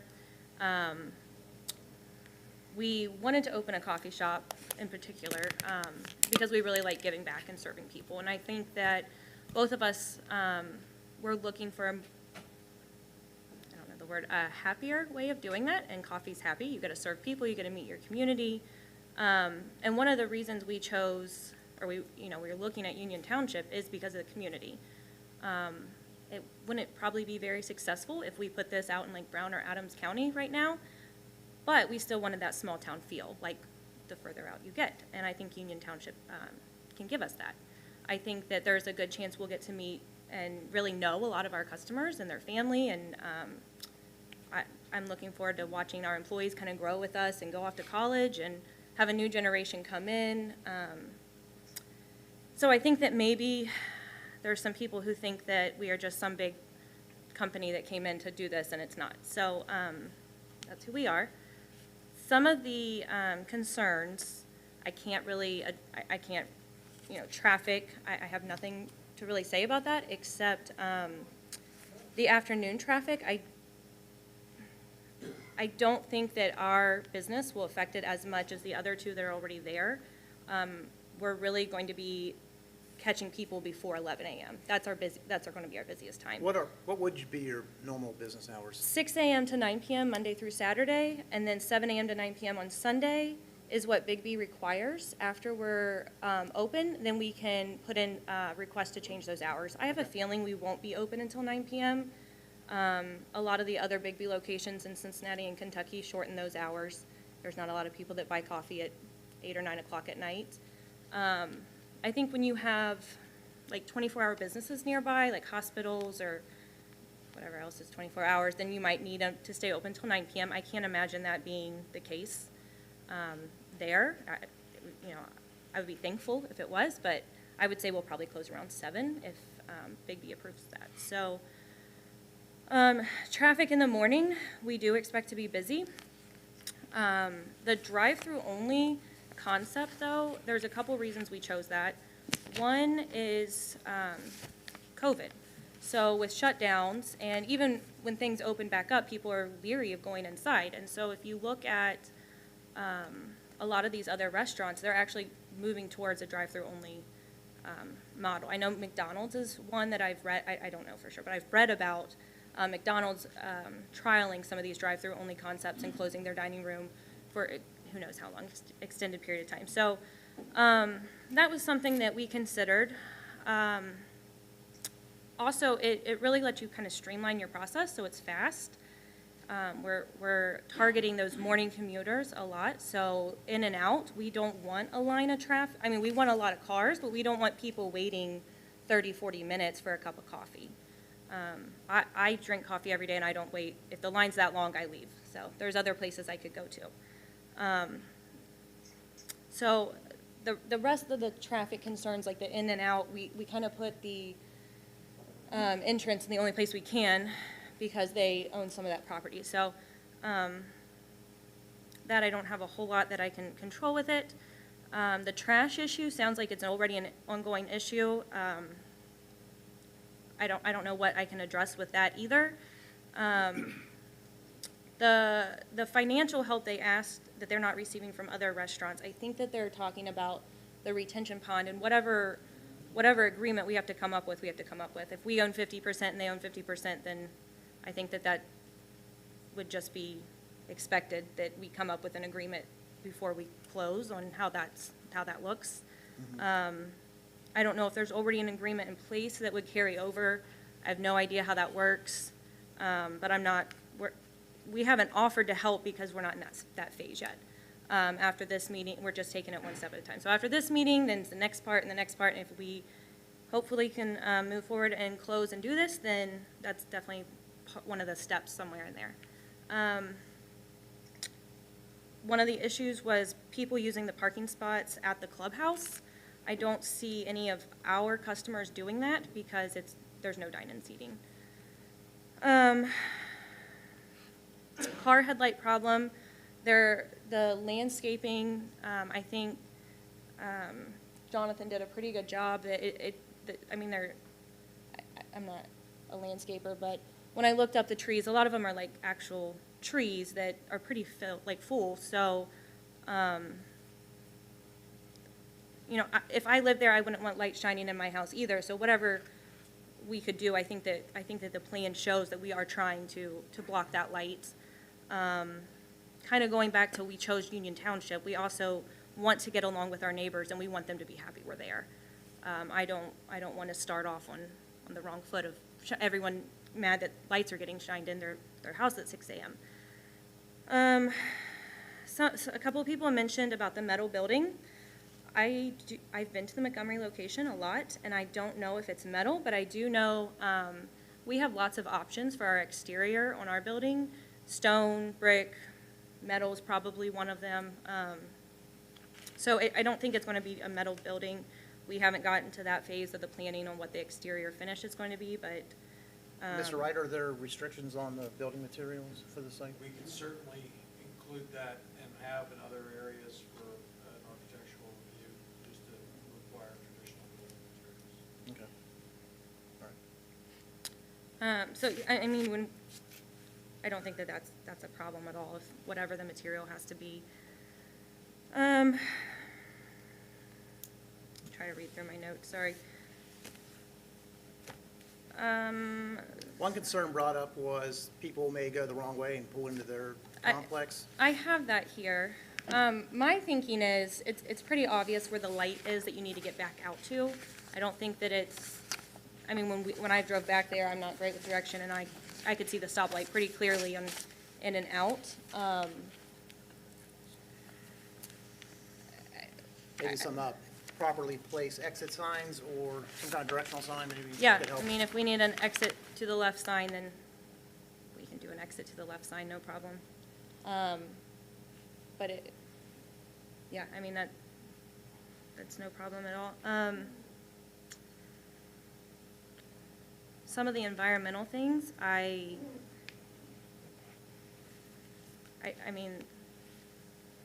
think that would be part of our contractor. He has to follow all the laws and regulations. So we do plan on hiring I think it's insured, certified, whatever you have to have. Bigby's very clear on having the requirements. We can't just hire a friend to come in and do the contract work. So that should be done correctly, as far as I'm concerned.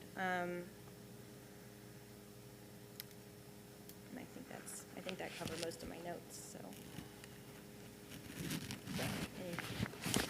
Any questions I could answer? Any questions, gentlemen? The other thing I might add is, got a lot of, if you're given favorable consideration tonight, you have a lot of neighbors who could be potential customers too. So, not telling you what to do, but it sounds like it would be a good idea to reach out to them and, I don't know if it's coupons or whatever, but. Yeah, So whatever it takes to listen to them and understand their concerns. So I would think it would probably benefit you on an ongoing basis to work with the residents. Yeah, never done this before, so I wasn't expecting this much backlash, and maybe that's just me being naive, but I meant it what I said, like I want a good relationship. So I can't change, some people's minds, but I don't want neighbors that are angry at us. So whatever, anything we could change or work on together, come up with a solution, me and my husband both would definitely want that, so. Okay. I have a few questions. Go ahead. And Mr. Wright, you may need to weigh in on part of these questions too for me, but what would be the impact of just utilizing the entrance through the Taco Bell and where Freddy's is and not having the exit out onto Waterford? And then also I don't know if it's because of the retention pond as it is, the detention pond as it is, that you would be able to move the actual physical location further to the west and further from the residence. Yes, of course, yeah. I can't answer those also. I stated a question, what would be the impact of not having the entrance and exit on Waterford, but to just utilize the entrance and exit through the Freddy's and through the Taco Bell? And Mr. Wright would say if there's an issue with that too, that's the way I'm seeing the drawing, I know that there's a separation of the parking lots right there, so that's, you probably don't have the space to take that straight out onto State Route 125, but yes, fundamentally use the Taco Bell entrance that Freddy's is already sharing. So, sir, if you're going to speak, let me swear you in also. Yes, sir. What's your name, first of all, and address? Eric Lang, and address is 129 Winterberry Road. Okay. You swear the information about to give is the truth, the whole truth, and nothing but the truth, so help you God? Yes, sir. Okay, thank you. So as far as the traffic and just having the one entrance, my understanding, and that's limited on traffic patterns, that actually, I was told that would actually make traffic back up worse going towards that light. So if their concern is coming into the business, and you have multiple businesses trying to turn there instead of going straight and turning, then the traffic's gonna be even worse. Okay. And it kind of is it congested? Like, Yeah, it'll kind of congest traffic down, whereas having the double entrance actually is taking you straight out on the Waterford Parkway. And honestly, it's a little bit easier for people driving that multiple times. It's a little bit easier for people to understand traffic flow coming in and going straight back into Waterford Parkway versus trying to navigate through the other parking lots and people that are trying to go through those parking lots as well to find their way into the coffee shop. I know you asked earlier, or we were talking about the directional signs pulling out so that you don't go wander back into to their community. In that area, I mean, it's pretty obvious when you come out that that's a dead-end community that you're going into. But, I mean, with directional signs and stuff like that, I just think that it's 100 times better to have that extra outlet coming straight off onto Waterford Parkway. And honestly, I feel like it's a little bit safer, too, in the sense that you have more people that are going to be parked. There's parking spaces actually on that north side of the property line between where Big B hopefully is going to go, Taco Bell and Freddy's. So you have some people that are going to be parking, walking into those restaurants. So the less cars traveling through there in between those spaces, I feel like the better off you are. So I feel like it's really important to have that double entrance. But we did talk about that for this reason and look at it, but we felt that it was better off this way that it's drawn up. I'm not sure how they would exit if they were going to go eastbound on Ohio Pike there. That would be a problem, probably. Correct, yeah. They would need the traffic light.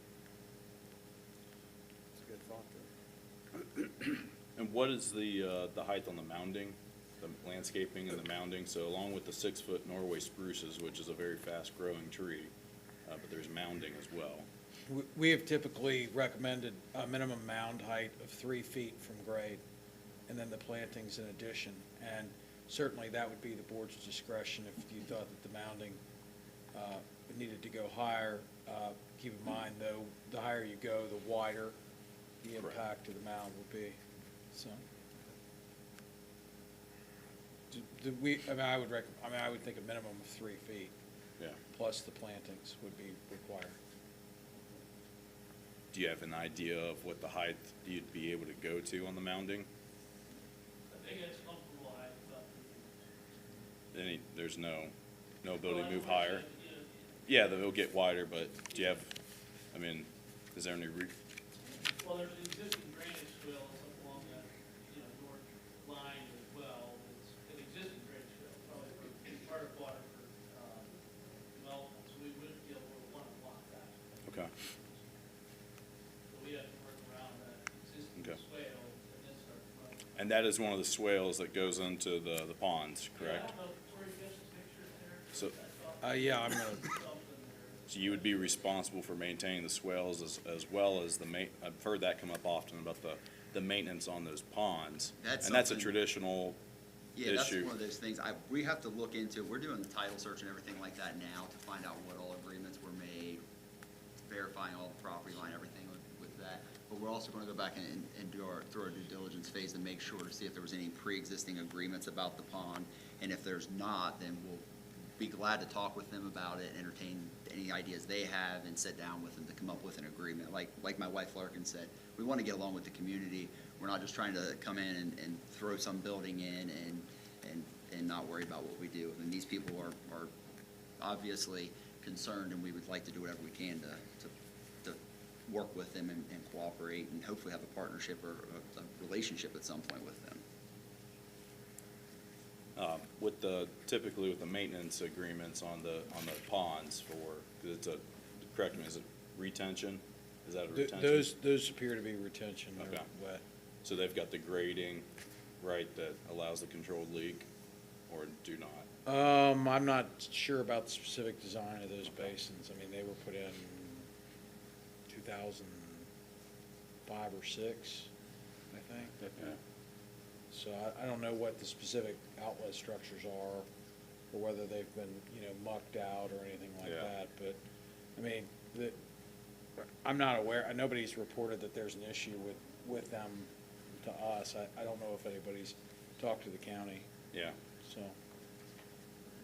Currently, the maintenance would be on the two ownership. Um, Sounds like part of the Waterford, Yeah, or part of the, Yeah, I don't know if they addressed it specifically in the easements or the declarations and restrictions that were recorded when the subdivision was recorded. I'm not sure. I don't know. okay. I'm just going through my notes here, okay? So as as trustee McGraw stated, zoning is in accordance with the land use plan.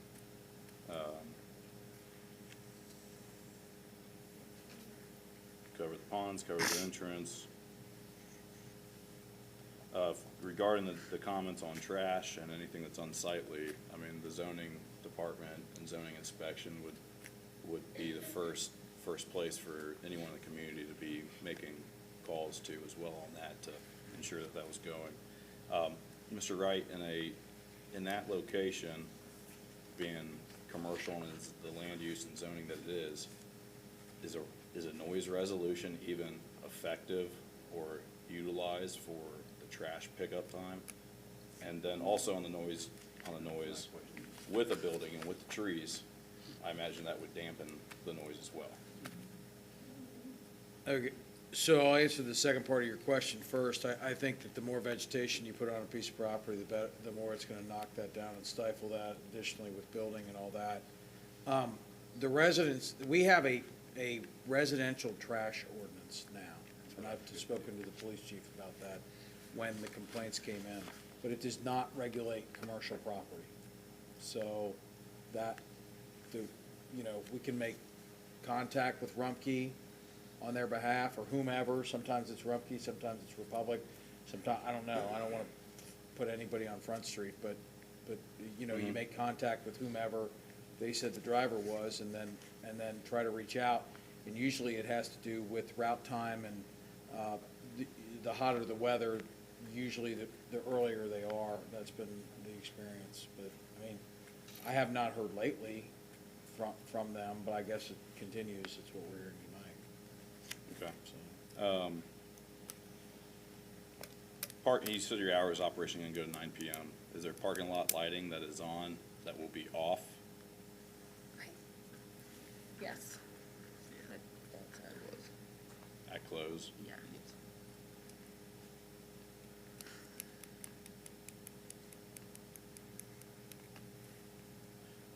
There's concerns on stop signs being ran, needing the stop signs there. Mr. Wright, would speed tables be of any benefit on Waterford Glen or on the exit of their parking lot, so someone's not speeding out of their lot?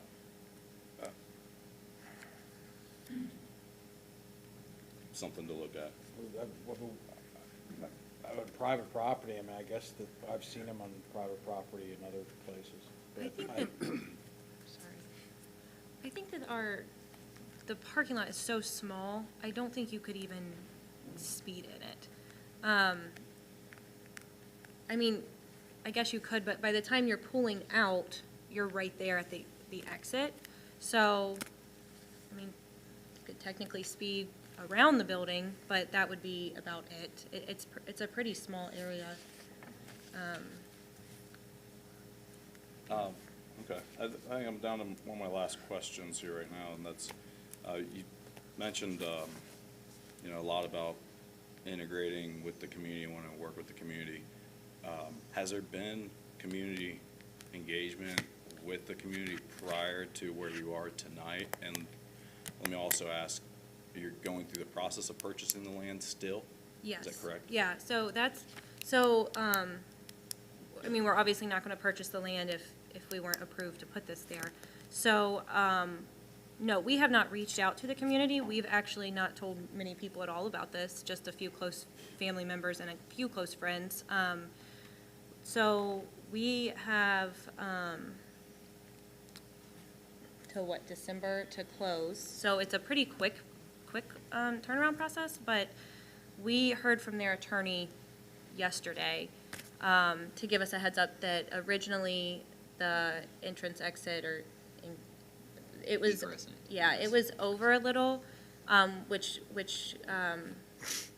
they have like a common area on, so we just moved it so that we weren't on that. And then she also brought up the concerns about the retention pond, and I told her the same thing, that if she had any prior agreement, let us know, and if not, then we'll meet with them and come up with one, that I think that's reasonable. So those were the only two concerns the attorney brought up, which I thought would be brought up tonight, and they were. I guess that, you know, it's just been a fast process. There really wasn't, I didn't feel like we should reach out to the community at that point in time when we hadn't purchased it yet, I guess.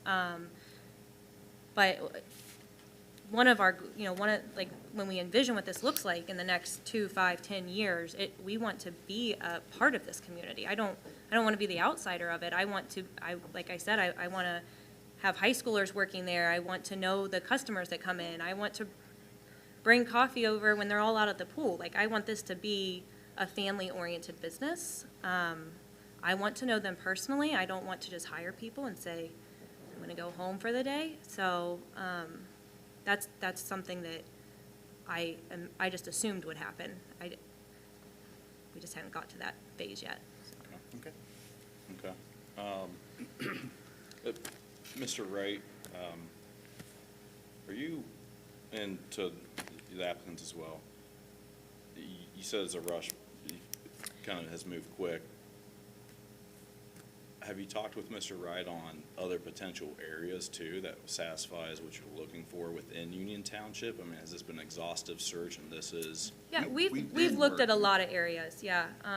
Not with Mr. Wright, no, but we have a broker who, that we've worked with, and this was our favorite location by far. Mr. Wright, are you aware of any other potential locations also that would be, you know, great environment that would offer, you know, the same or better? I mean, we kind of picked this specific location because of a traffic count, you know, a traffic light, or The size of the lot. Size of the lot. Right. And so, I mean, we were kind of pretty well set on that lot, and being in Union Township, we have looked at other areas. And we also did this, like Larkin said, with a broker as well as the area representative for Bigby. So there's a lot of hoops we jumped through, but we did a lot of due diligence. We've been looking actively for land when we finally found this one and settled on this lot. Okay. Yeah, I'm familiar with the type of concept with one of the coffee shops that's, now this is up near Sycamore Township or off Montgomery Road. But it's a standalone unit that's in a parking lot that services a strip mall and everything that's behind it. And people come in and hit those hours. So, thank you. Thank you. Thank you all for having us. Yeah. Okay. I have one question about the garbage too. All right, well, ma'am, you've already spoken twice. Is there something else you need to add, or? Okay, please come up. We're trying to move this along. Yeah, we're going to do this in and out, just like the coffee's going to be. I talked to the realtor this last week about that. He said it is under contract. Okay, if it's under contract, why didn't they approach the community at that point? Apparently, it was pretty serious if it's under contract. It wouldn't have gotten this far. the board only happened to find out about this by accident. I mean, Township didn't even come and say anything to us. I mean, I would have felt that if we're one big happy family, we could have gotten together and solved some of these issues without coming here tonight. I think we need to be a little bit more open with each other. This idea of the community going and getting coffee and then dragging it back home and drinking it, there's no place to sit down out there. We can go next door and get coffee and sit down and socialize. So, I mean, I'm willing to meet with even the township. If they want to come over, we can point things out, or the potential home, property owners. I'd gladly do that. But keep us included. You know, just don't make an assumption that we're very happy with this, because we're not. Sure. So, thank you. Well, we appreciate all the comments. I mean, it helps us understand the situation. Ma'am, that's great. Thank you for the comments, because I do think, you know, we can take it forward for, you know, for part of the process, and to ensure that communication is there. You talked about, you know, being able to work through some of the issues and find solutions. Do you think that at this point in time that, again, you know, this young couple opening this shop, they've, you know, want to know when to reach out to the community and engage. You know, do you think that there's engagement that can occur now? And we can always have hindsight and look back and say it could have been better in different ways, but do you think that there's an opportunity to work through solutions?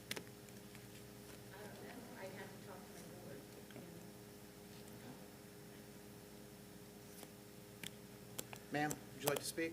Yes, I would. Could you state your name and address for the record? Yes, I'm Lori Hedrick, and I live at 3858 Port Rush Way, which Okay, is raise your within the community. right hand. You swear what you're about to say is the truth, the whole truth, and nothing but the truth, so help you God? Yes. Okay, please go ahead and speak. I think for some people, part of the issue is the access and egress. I mean, I would be more comfortable if it was there, if the egress was through the parking lots of Taco Bell and Freddy's. Because some of us walk in the community and the sidewalk takes us around our clubhouse. And we kind of like that. We kind of like the privacy of not having cars come into what, you know, feels like our homes. The other thing I want to mention is I moved in over a year ago. I was there in the condo for a week, and someone came, I assume, from one of the other food establishments and took a wrong turn, went down La Hinch, which is right off of, almost across from Waterford Parkway, drove into one of the driveways and almost drove into my condo. And when the police officer came, and he came promptly, because several neighbors called, the man had no idea how he got there. They had to tow his car away. I was fortunate that it had rained because the car got stuck. Otherwise, he would have crashed into my brand-new home. The other thing, I can see where this couple has really nice intentions and want to do a nice thing.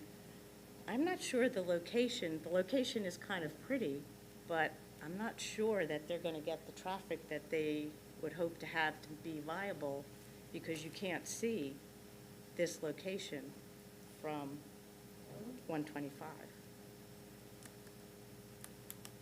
And I think it will just bring more traffic in.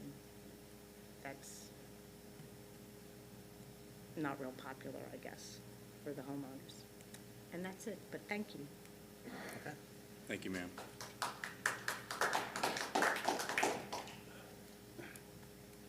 Is there anyone else who'd like to speak tonight?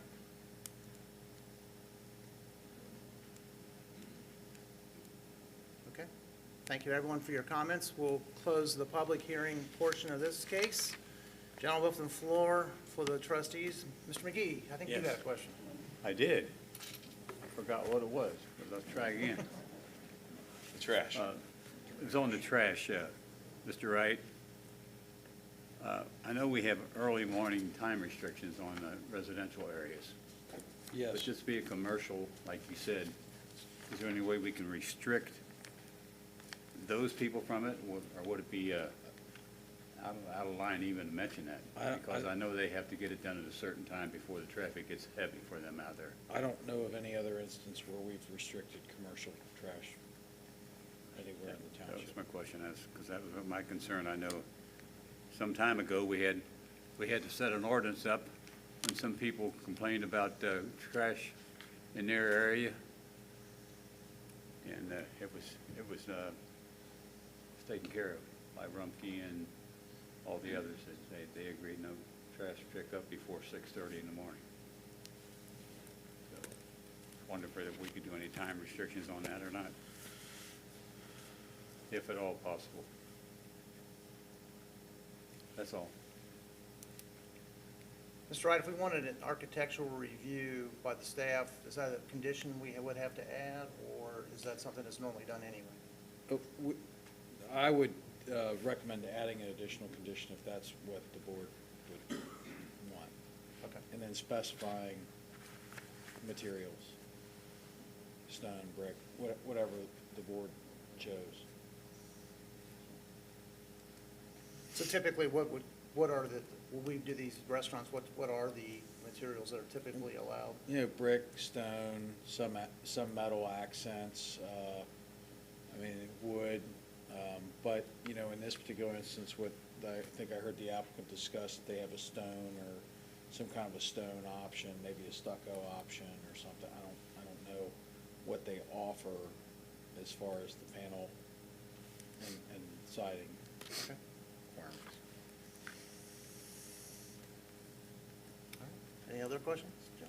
Did we get any comment on cars per hour through there? I was familiar with, the Dunkin' that recently moved locations. That was, again, cars per hour that they knew that they could move through the location and help to ensure that they had their schematic drawn out to where you could see how many cars were packed in, would be in line, how many could move through per hour, and you'd not have to back up onto the road and at the intersection there. I thought that was, really well detailed out. Mr. Wright, That was not provided to us, no, on the cars per hour. you have thoughts on that, Trustee McGraw, Trustee McGee? Does their business model suggest anything like that? No, not that I've seen, but I can ask our area representative. I'll ask her now and see if she has any answer. Sure. But that's not something I've heard of. I'm sure they have some kind of general idea. Any other questions besides that? Familiar with that location, Ms. Hendricks, that the traffic and the setback from the road, I definitely see those concerns. But that's not necessarily, when it comes to, property rights and an owner's rights, they're in the purchase of purchasing it. It's not really in the perspective to tell you what you can and can't do with your property. And that's what makes that difficult at different times. But I'm happy to hear it's an exhaustive search. You must know what you're getting into with that, with the Freddy's and the Taco Bell that, again, said already served coffee.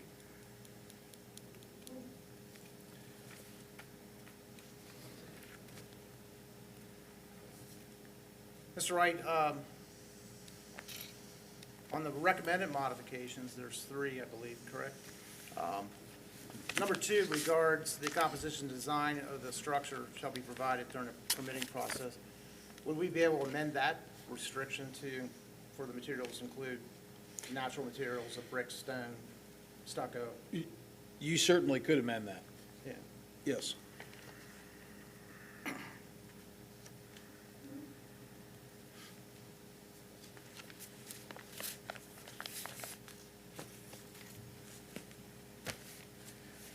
Either you gentlemen have concern or question or concerns on the landscaping mounding?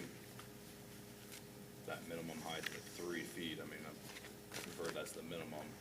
We actually don't really have the answer as to the impact on the swale. There's Yeah. definitely the potential that the mounding could come back if the research is done. Mr. Evans said 3 foot would probably be, is that minimum or maximum? We can try to get as much as we can. I just said 3 feet sounds like a reasonable number to try to. And Mr. Wright stated that 3 feet would be the minimum to That's even what I said, accept minimum. for mounding, and that would be, you know, I think in the best case scenario where mounding would be required versus more or less a worse, you know, scenario where the adjacent owners have the concerns. Well, if there's a motion put forward, you could amend the number in the modifications. Also, I believe the ingress egress, like through the parking lots of the other restaurants, wouldn't be permitted, because that's their private property, even though it's a public restaurant. That's right. You can't design an exit strategy that goes Right through their somebody else's property. Right through Taco Bell and Freddy's. So at least in this case, it doesn't look like it's designed to be in that fashion. Not to say cars won't do that, they probably will, but I don't think we could No, demand that. yeah, no, I recognize your point, yes. I think cars will take the easiest way out, that's what they'll most likely do. But I understand the concerns, you don't want people going down the wrong path. Amen. Were you able to get an answer at all? Or? Okay. Mr. Logue, is that something you want to wait to see, or you want to concede that, or for now, unless they come up with an answer?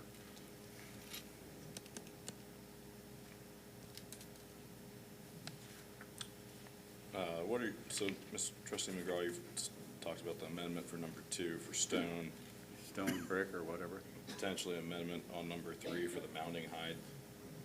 Mm-hmm. Yeah. Make it 4 foot.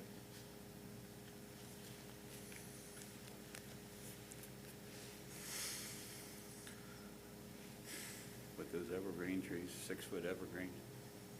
Mr. Wright, are you aware of what would be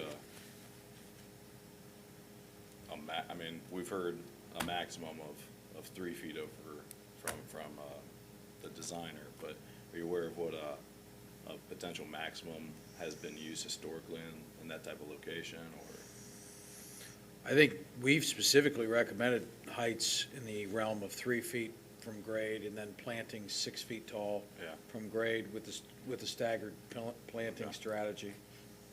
And we typically recommend Norway spruces because they do very well here, Yeah. particularly in an open field like this. Yeah. I think we're looking to block headlight spray, so I mean, how typical, how high is a headlight?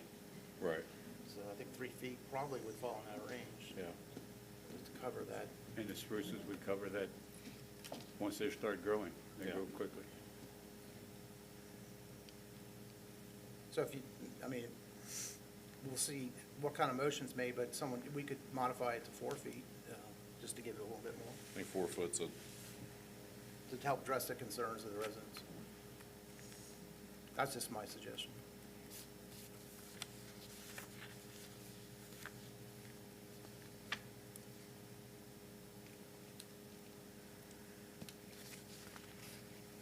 Is there any other discussion, or?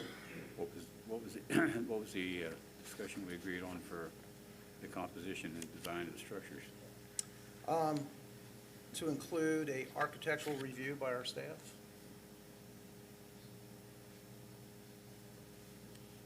And include traditional materials.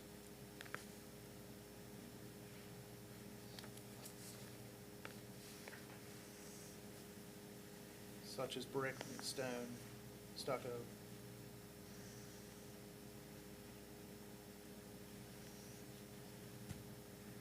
And that's where the staff review comes in. They can work with the business property to make sure that they're following the guidelines set forth.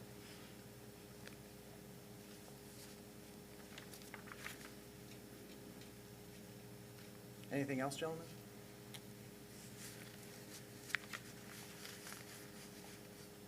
Then if there's no other discussion, I'll ask for a motion. This is for zoning case 15-21-0. We're being asked to approve, modify, or deny this focus area request. This is for 3794 Waterford Parkway. Big B Coffee, Evans Engineering is the applicant, and there are recommended modifications. Is there a motion?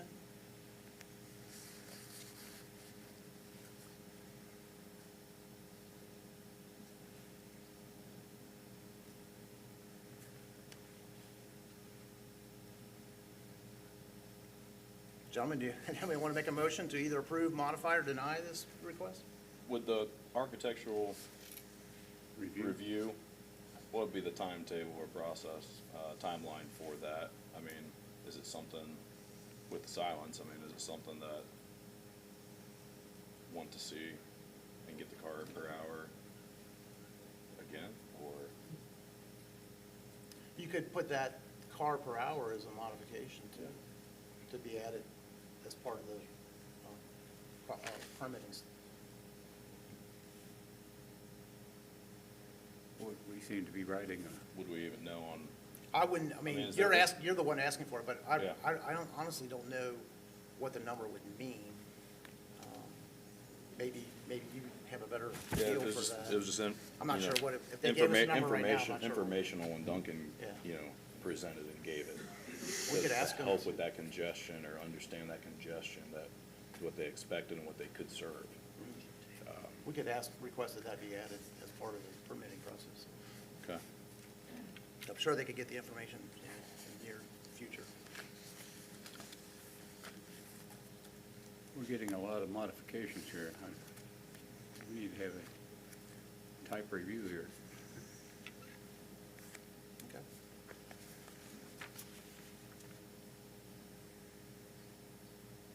I'm looking at the modifications, and I don't know where to start, begin.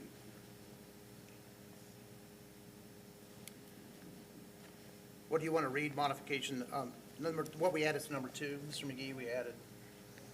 You added an architectural review by the staff.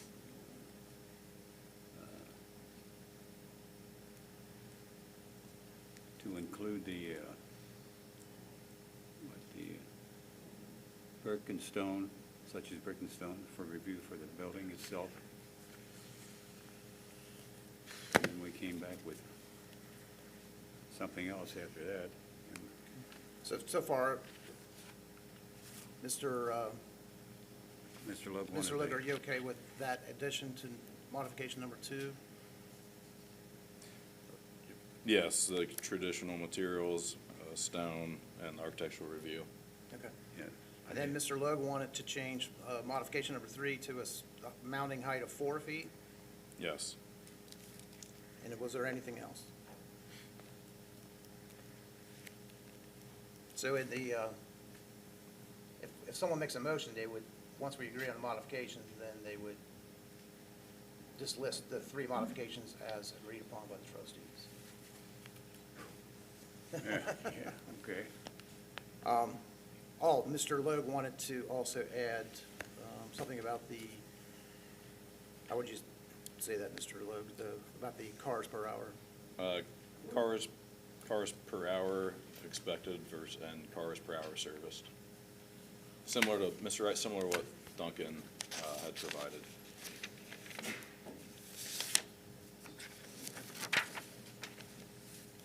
Cars for hours per service? Yes. So that'd be a new modification, number 4. That would be number 4. Applicant would provide cars per hour estimates.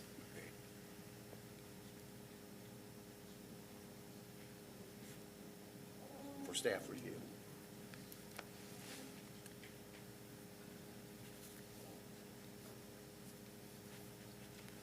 Wow. Okay.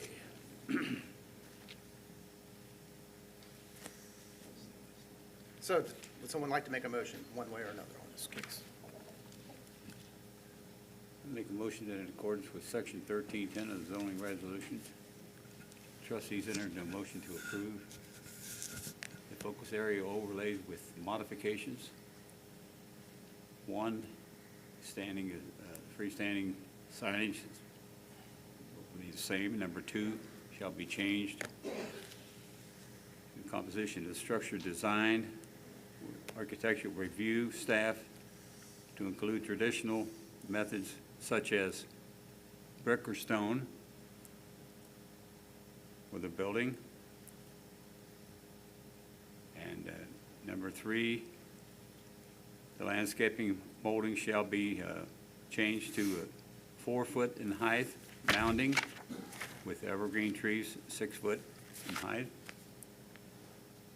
And number 4, we have a applicant should provide cars for service for staff review. Per hour. Per hour. Okay.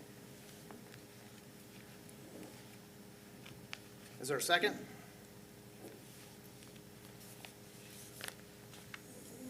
I'll second it. Roll call. Mr. McGee, Yes. Mr. McGraw, Yes. Mr. Logue. Motion passes with 2. I'll yes. Motion carries. All right. So thank you, everyone, for all your comments. Hopefully, you guys can reach out to the community here, because that's a big, obviously, they're very concerned, and maybe work out, like you said, coffee by the pool in the spring, and when the pool opens, or how, maybe for Christmas, if you're open that soon. But whenever the store opens, down the road, please work with these residents to make sure their needs are met. We appreciate that. Thank you. And thank you for everybody who spoke tonight. I really appreciate all the feedback.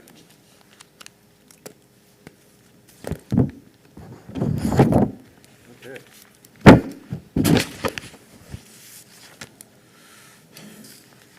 All right, moving along, we have another zoning case tonight. This is for Union Township zoning case 8-04-7, a major amendment for 4387 Elick Lane, Holman Motors. Mr. Wright, did you have some comments about that? Yes, sir. I'll be brief again. 804Z, this is a major amendment to an approved PD for Holman Motors. They're seeking to expand an existing 8,200 square foot RV delivery building. This will consist of about a 15,500 square foot addition. This is where they will prepare recreational vehicles before delivery. It's located on existing property and utilizes an existing network of pavement, detention, and landscaping. The property's been subject to a number of improvements of recent years. There were some dealership expansions that went on, a new RV sales building, and some other improvements. This was kind of a holdover building that was acquired previously, and the applicant now seeks to improve that as well. Setback is ample. It's 75 feet to the front of the building. It's anticipated that the appearance will be enhanced from the existing configuration. It's consistent with other Holman Motors buildings and is yet another significant expansion on this successful retail operation here. So the action required is in accordance with 687 of zoning resolution.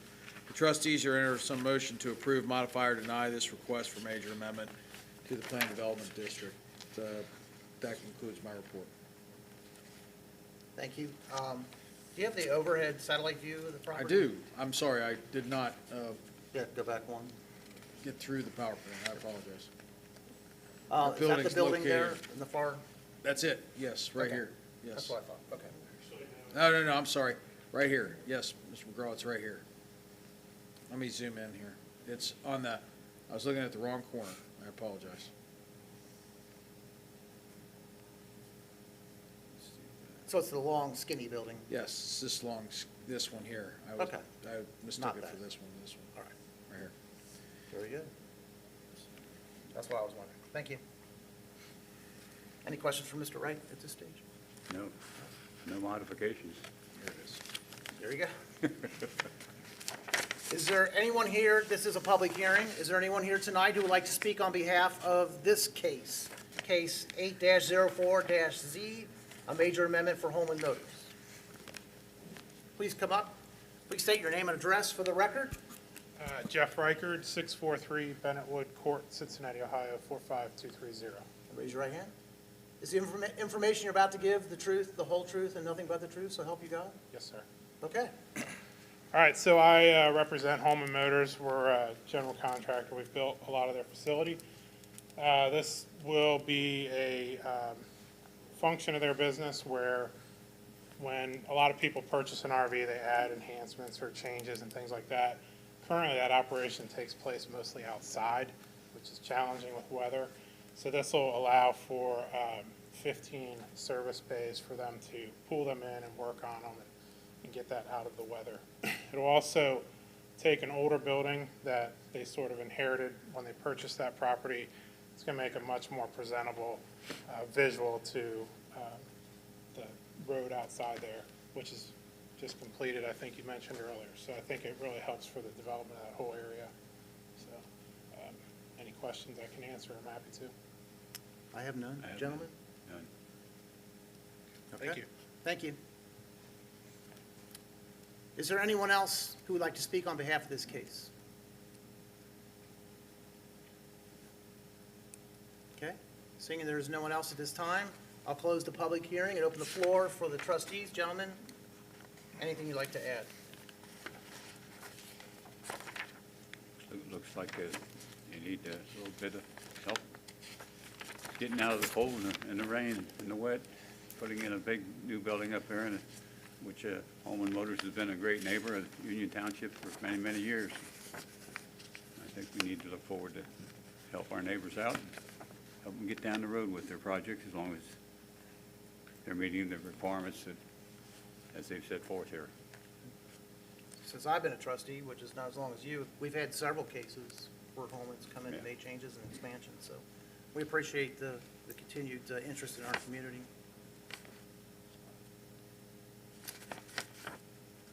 So if there's no other comments, I'll ask for a motion to either approve with some modification or deny this applicant's request. We're talking about zoning case 8-04-Z, a major amendment case for Holman Motors.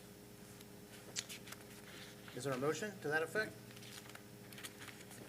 I'll motion in accordance with section 680 to 687 of the zoning resolution, enter motion to approve the applicant's request, approving a major amendment to approved PD Plan Development District and the accompanying formal development plan as submitted without any further modifications for case 804Z.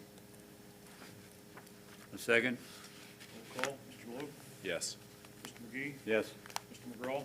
Yes. Motion carried. Okay. A lot of work tonight on the zoning cases, so thank you, gentlemen. Appreciate your patience in getting that done. Thank you, Mr. Wright. So we move on to old business. This is where we bring up the Bard Salt Run ODOT easement agreement.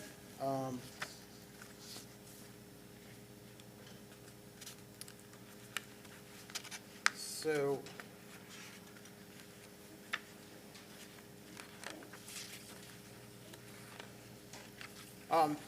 Mr. Geis, what's being asked here? Are we being asked to go into this agreement with ODOT to formally approve this easement, or is it just a matter of what action would you need to take to further this along?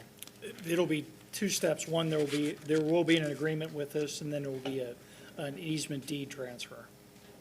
in that. And if you are so inclined to do it, if you would just authorize myself to execute those documents as approved by the law director, then we could effect this. All right. So then, I'll make a motion then to authorize our township administrator to further execute these documents with ODOT and the property owner, and with approval from our law director. A second. Roll call. Mr. McGraw? Yes. Mr. Logue? Yes. Mr. McGee? Yes. Motion carries. Thank you very much. We'll move on now to new business, and the first item is approval of payments. We're being asked to approve the payments as prepared by Mr. Ron Campbell, our fiscal officer. If there's no questions, I'll ask for a motion to do that. So moved. Second. Roll call. Mr. McGee? Yes. Mr. Logue? Yes. Mr. McGraw? Yes. Yes.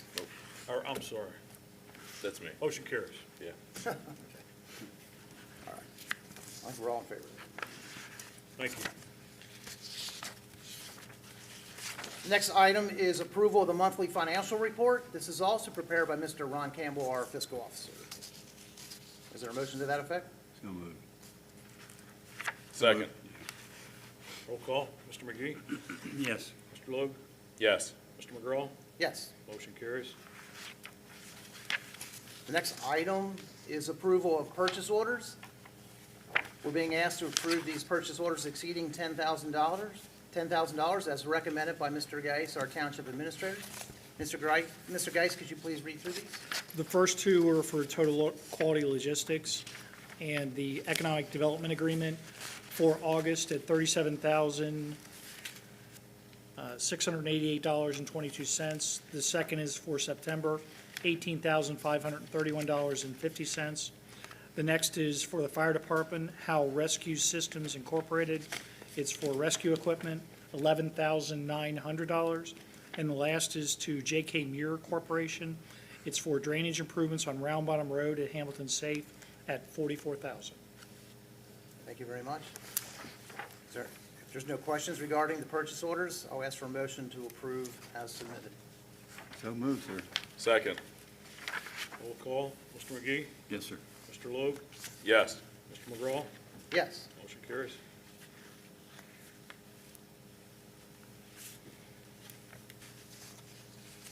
The next item is transfer of property for economic development purposes. We're being asked to make a motion to authorize the transfer of two parcels.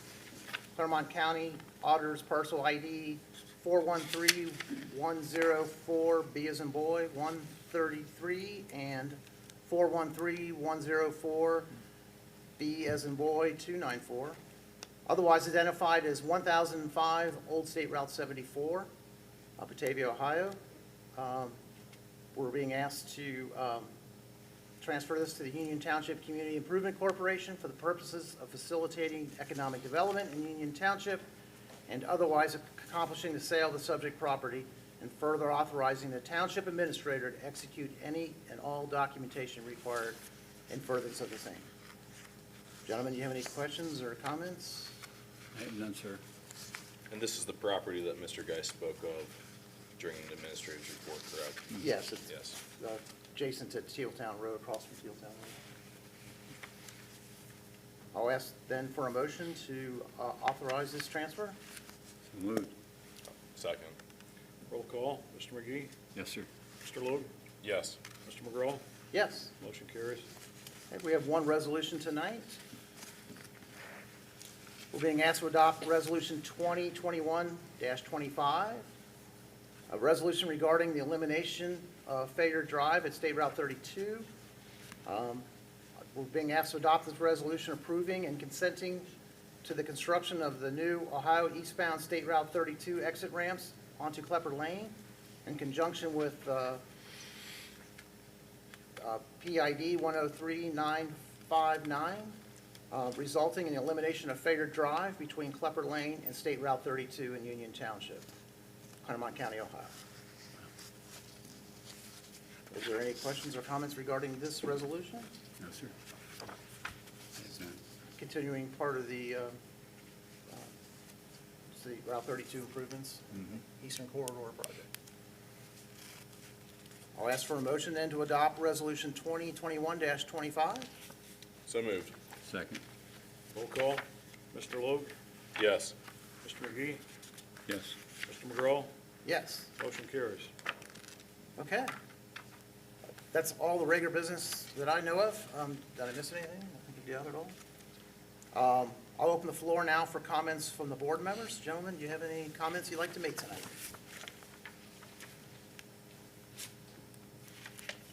Well, I do have a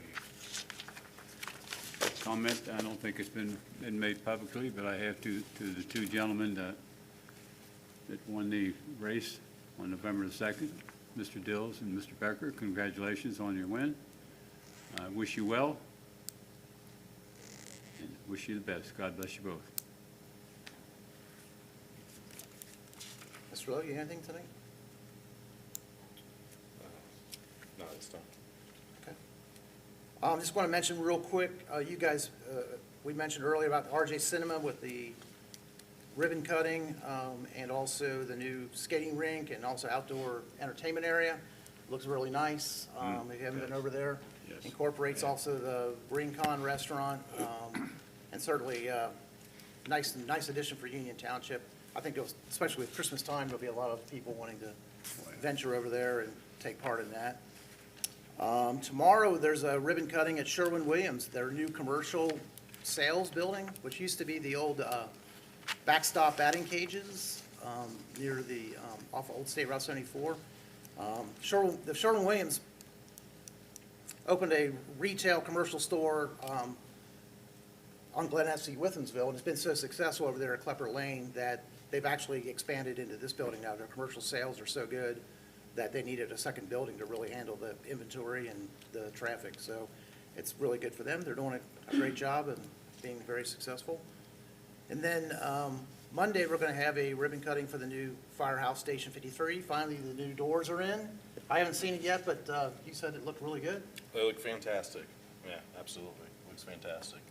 Supply chain issue kind of slowed that down, unfortunately. We're experiencing it like everybody else, but it's completed now. So looking forward to that Monday. And all worked well for the COVID. Yes. Successful use of it already. Yes, There we go. absolutely. Fine job. Okay, so upcoming events. Well, before we do that, we should really do public comments. I'm sorry. So I'm going to open the floor now for public comments. Is there anybody here tonight who would like to speak? We just ask that you give your name and address for the record. We have Mr. Becker, trustee-elect.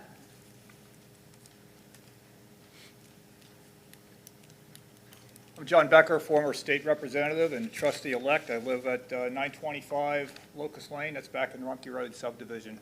The hour is late, so I'm going to read more from notes than I had planned, so I'll be rambling less and hopefully get through this a little bit faster. But I want to address each and every one of you individually and frankly just tell you all what I think of you, and it's all good stuff. I'm going to start with you, Mr. McGraw. You know, you and I had some disagreements on some policy issues. That's all behind us now. But that doesn't change the fact that I think you've been a great trustee. I mean, you've really raised the bar on being a trustee. I've never seen any trustee in the past work as hard as you have and put as many hours into Union Township as you have done, and how you have raised a family. You work a full-time job. Well, you're a great retail campaigner going door to door, and all the energy and effort you put into Union Township. How you do all that without wearing a cape? I just find amazing. I just want to thank you, sir, for your service, and I wish you well going forward. Bob McGee. Yes, sir. You know, I don't have enough great things to say about you. I mean, everybody likes Bob McGee, or how anybody can't like Bob McGee Not enough. is just a mystery. You know, you've always been solid gold, salt of the earth. You know, many think of you as a saint, and I'm in that category as well. You know, you and I go back to, I think, 1993. We had applied to be appointed to a position of trustee when Andy Moran resigned. And Mary Walker ultimately got that appointment. And I still have, I showed you this once, a newspaper clipping of that. And there's another name on here you might recognize. Ronald Bruce Campbell was one of the applicants at that time. So, Mr. McGee, you know, another thing, you might not remember this, but this was 2008, Hurricane Ike. Hurricane Ike blew through Ohio. My street had no power for 8 days. 8 days, no power. And I made arrangements with Bob McGee to allow my family to use the Civic Center so we could shower at night. So our routine for 8 days, we'd go out for dinner and go to the Civic Center for showers and drive home in our pajamas. And I really thank Bob McGee for making that possible for us. And in tonight's discussion, and I didn't even think about this until this evening, when the subject came up about the trash collection, I remember you and I had that discussion on Locust Lane, and with the with trash collection, you got that taken care of to change those hours. So you've certainly done a lot for my family personally, and I appreciate that. And Bob, if there's anything you ever need from me, 24/7, you call me, I'll be there for you. I love you, man, I really do. I really appreciate it. Thank you for your kind words, John. Mr. Logue, I don't know you as well as the other two trustees. You're certainly an honorable man. You are an officer and a gentleman, non-commissioned officer, I think, to be technically true. You're a war hero. I am very much looking forward to serving underneath your leadership beginning in January. And I know you'd be a straight shooter, and looking forward to working with you. Thank you, sir. Thank you, Trustee-elect Becker, and congratulations. Ron Campbell, you and I go back a long time as well. When I see you, I think of a man as, with honor and integrity. You pay all the bills here, keep the lights on, and appreciate the service you have been doing for Union Township, and I'm going to look forward to working with you beginning in January as well.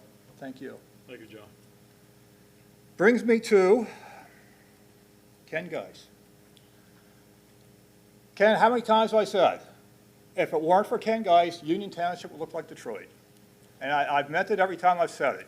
And earlier, Chairman McGraw went down a laundry list of many of your accomplishments. And so I won't need to repeat or try to repeat any of that. I've certainly appreciated the great work you've done for Union Township. And, if I had it my way, you would not be retiring, because I was very much looking forward to working with you beginning in January.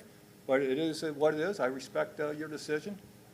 And, I certainly wish you well. And many have claimed over the years, Ken, that you walk on water. And oftentimes I've believed it.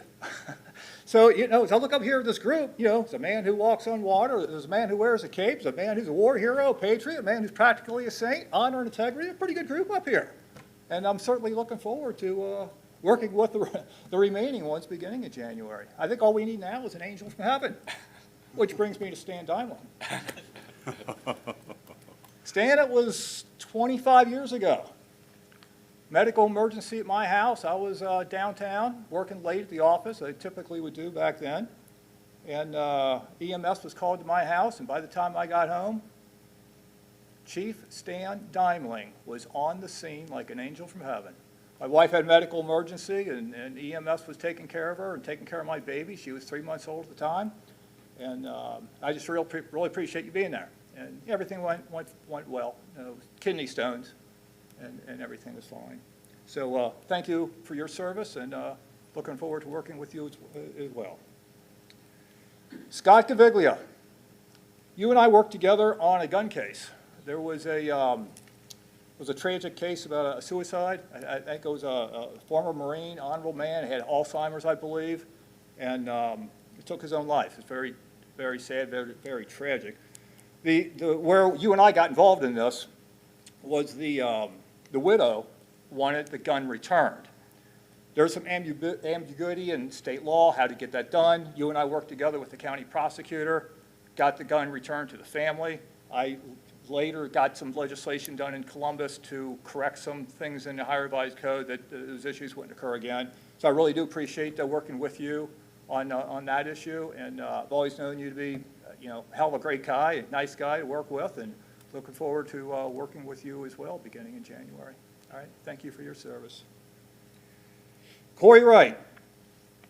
Corey, I think it was, 15 years ago, where I was building a garage, and I worked with you in your office on jumping through some hoops. I mean, I had to go through a replat. I had to purchase land from a neighbor. There was zone. I had to get a surveyor out there. Things I had to do through the county. There was a lot of hoops to jump through, and going through BZA with two different zoning appeals, both of which were approved. All of it came together as planned, and wouldn't have been possible without your assistance. And since then, I've learned to have a new appreciation for you after reading the 202-page zoning book. It's like, how do you keep track of all these things and nuances? So I really respect your knowledge, your wealth of experience. I'm very pleased that you're going to be acting administrator beginning the first of the year, and I'm looking forward to working with you as well, sir. which then finally, last but not least, Matt Taylor. Potholes, parks, and plots, cemetery plots. Well, at least a couple of those I've worked with you in the past, or worked with your office. I helped a family member, or a family, bury one of my best friends. That was Bill Jenny, some number of years ago. And I worked with your office on that and getting things set up down at the cemetery. Also, you know, in the past, and even, it wasn't even all that long ago, I have found that whenever I'd reach out to the service department, things would happen quickly. It was, I don't know, a couple of months ago, I think. You know, I was hitting some big potholes on my street, called the service, I just left a message for the service department. It was, I don't know, maybe 10 days later, it wasn't only my street, but the whole area around me. Potholes were filled all over the place. So I really appreciate what you've been doing for Union Township, and looking forward to working with you as well. All of you a great bunch, group of people.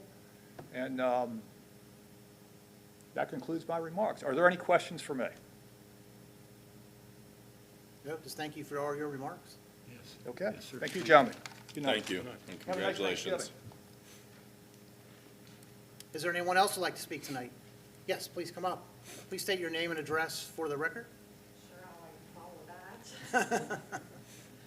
I'm Angela Rower, 963 Duxbury Court, 45255. I'm the CFO at Rapid Mortgage Company, currently located, our office is currently located in the Blue Ash area, but we are looking to join the excitement here in Union Township and have made an offer. Recently got to work with Ken, or just meet Ken and Corey, and have got the ball moving on purchasing a plot of land. I'm just making the plea that when it comes to you guys and is presented to you, that you seriously consider it. We would like to move our headquarters here. We currently employ over 200.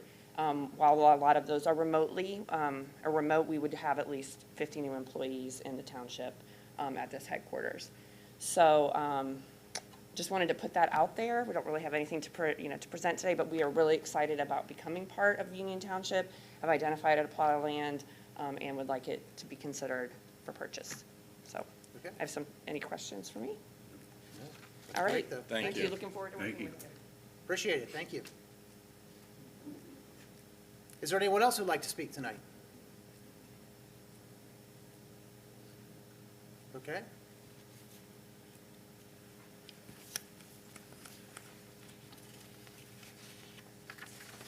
Chief Zinser, you got anything to say? No? All right. Upcoming events.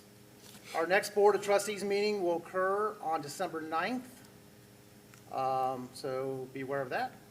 Our Township Administrative offices will be closed on November 25th for Thanksgiving. So happy Thanksgiving to everyone.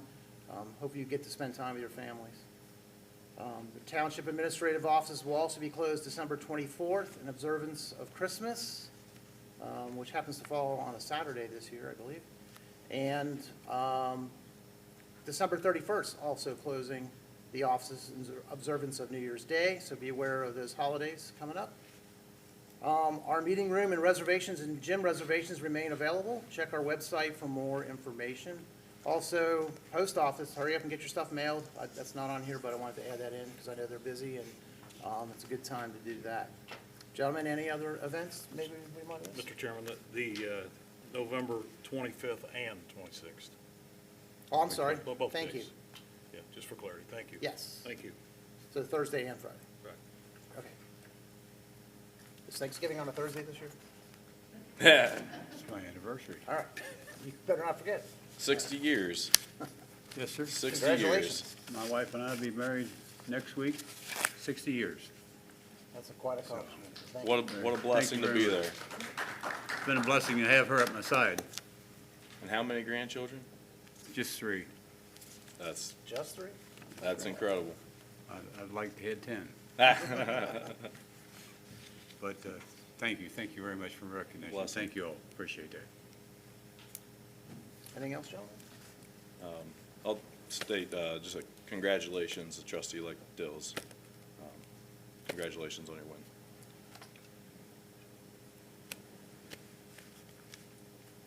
Nothing else? Okay. I've got one unique just announcement. If anyone in the room knows any Grenada veterans that served in that operation, we're coming up on the 40th anniversary, and I'm doing kind of a nationwide search right now for about 40 Grenada veterans to do a return trip for the 40th anniversary. So if there's any Grenada veterans that were involved in the operation, funnel them my way. Thank you. Great. Thank you for doing that. All right, if there's nothing else, then I'm going to say we're being asked to enter into executive session. We need a motion to that effect. This is pursuant to Ohio Revised Code, Section 121.22, Section G, as follows. To consider confidential information related to the marketing plans, specific business strategies, production techniques, trade secrets, or personal financial statements of an applicant for economic development assistance, or for negotiations with other political subdivisions respecting requests for economic development assistance, provided that the information is directly related to requests for economic development assistance that is to be provided or administered under any provision of Chapter 715, 725, 1724, or 1728, or in Section 701.07, 3735.67 to 3735.70, also 5709.40 to Section 5709.43, 5709.61 to Section 5709.69, also 5709.73 to Section 5709.75, or 5709.77 to 5709.81 of the Ohio Revised Code, or that involves public infrastructure improvements to the extension of utility services that are directly related to an economic development project. And the executive session is necessary to protect the interests of the applicant or possible investment or expenditure of public funds to be made in connection with the economic development project. Pursuant to Ohio Revised Code, Section 121.22, Section G-8. And I'm going to blame all these sections on John Becker. He was state rep. And make him responsible for having to read all those. Is there a motion then to move into executive session? So moved. Second. Roll call. Mr. McGee? Yes, sir. Mr. Logue? Yes. Mr. McGraw? Yes. We're into executive session at 9:42 PM. Thanks, everyone who's been here tonight. It's been a long meeting. We appreciate your attendance and patience.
I ask for a motion to come out of executive session. So moved. I'll second.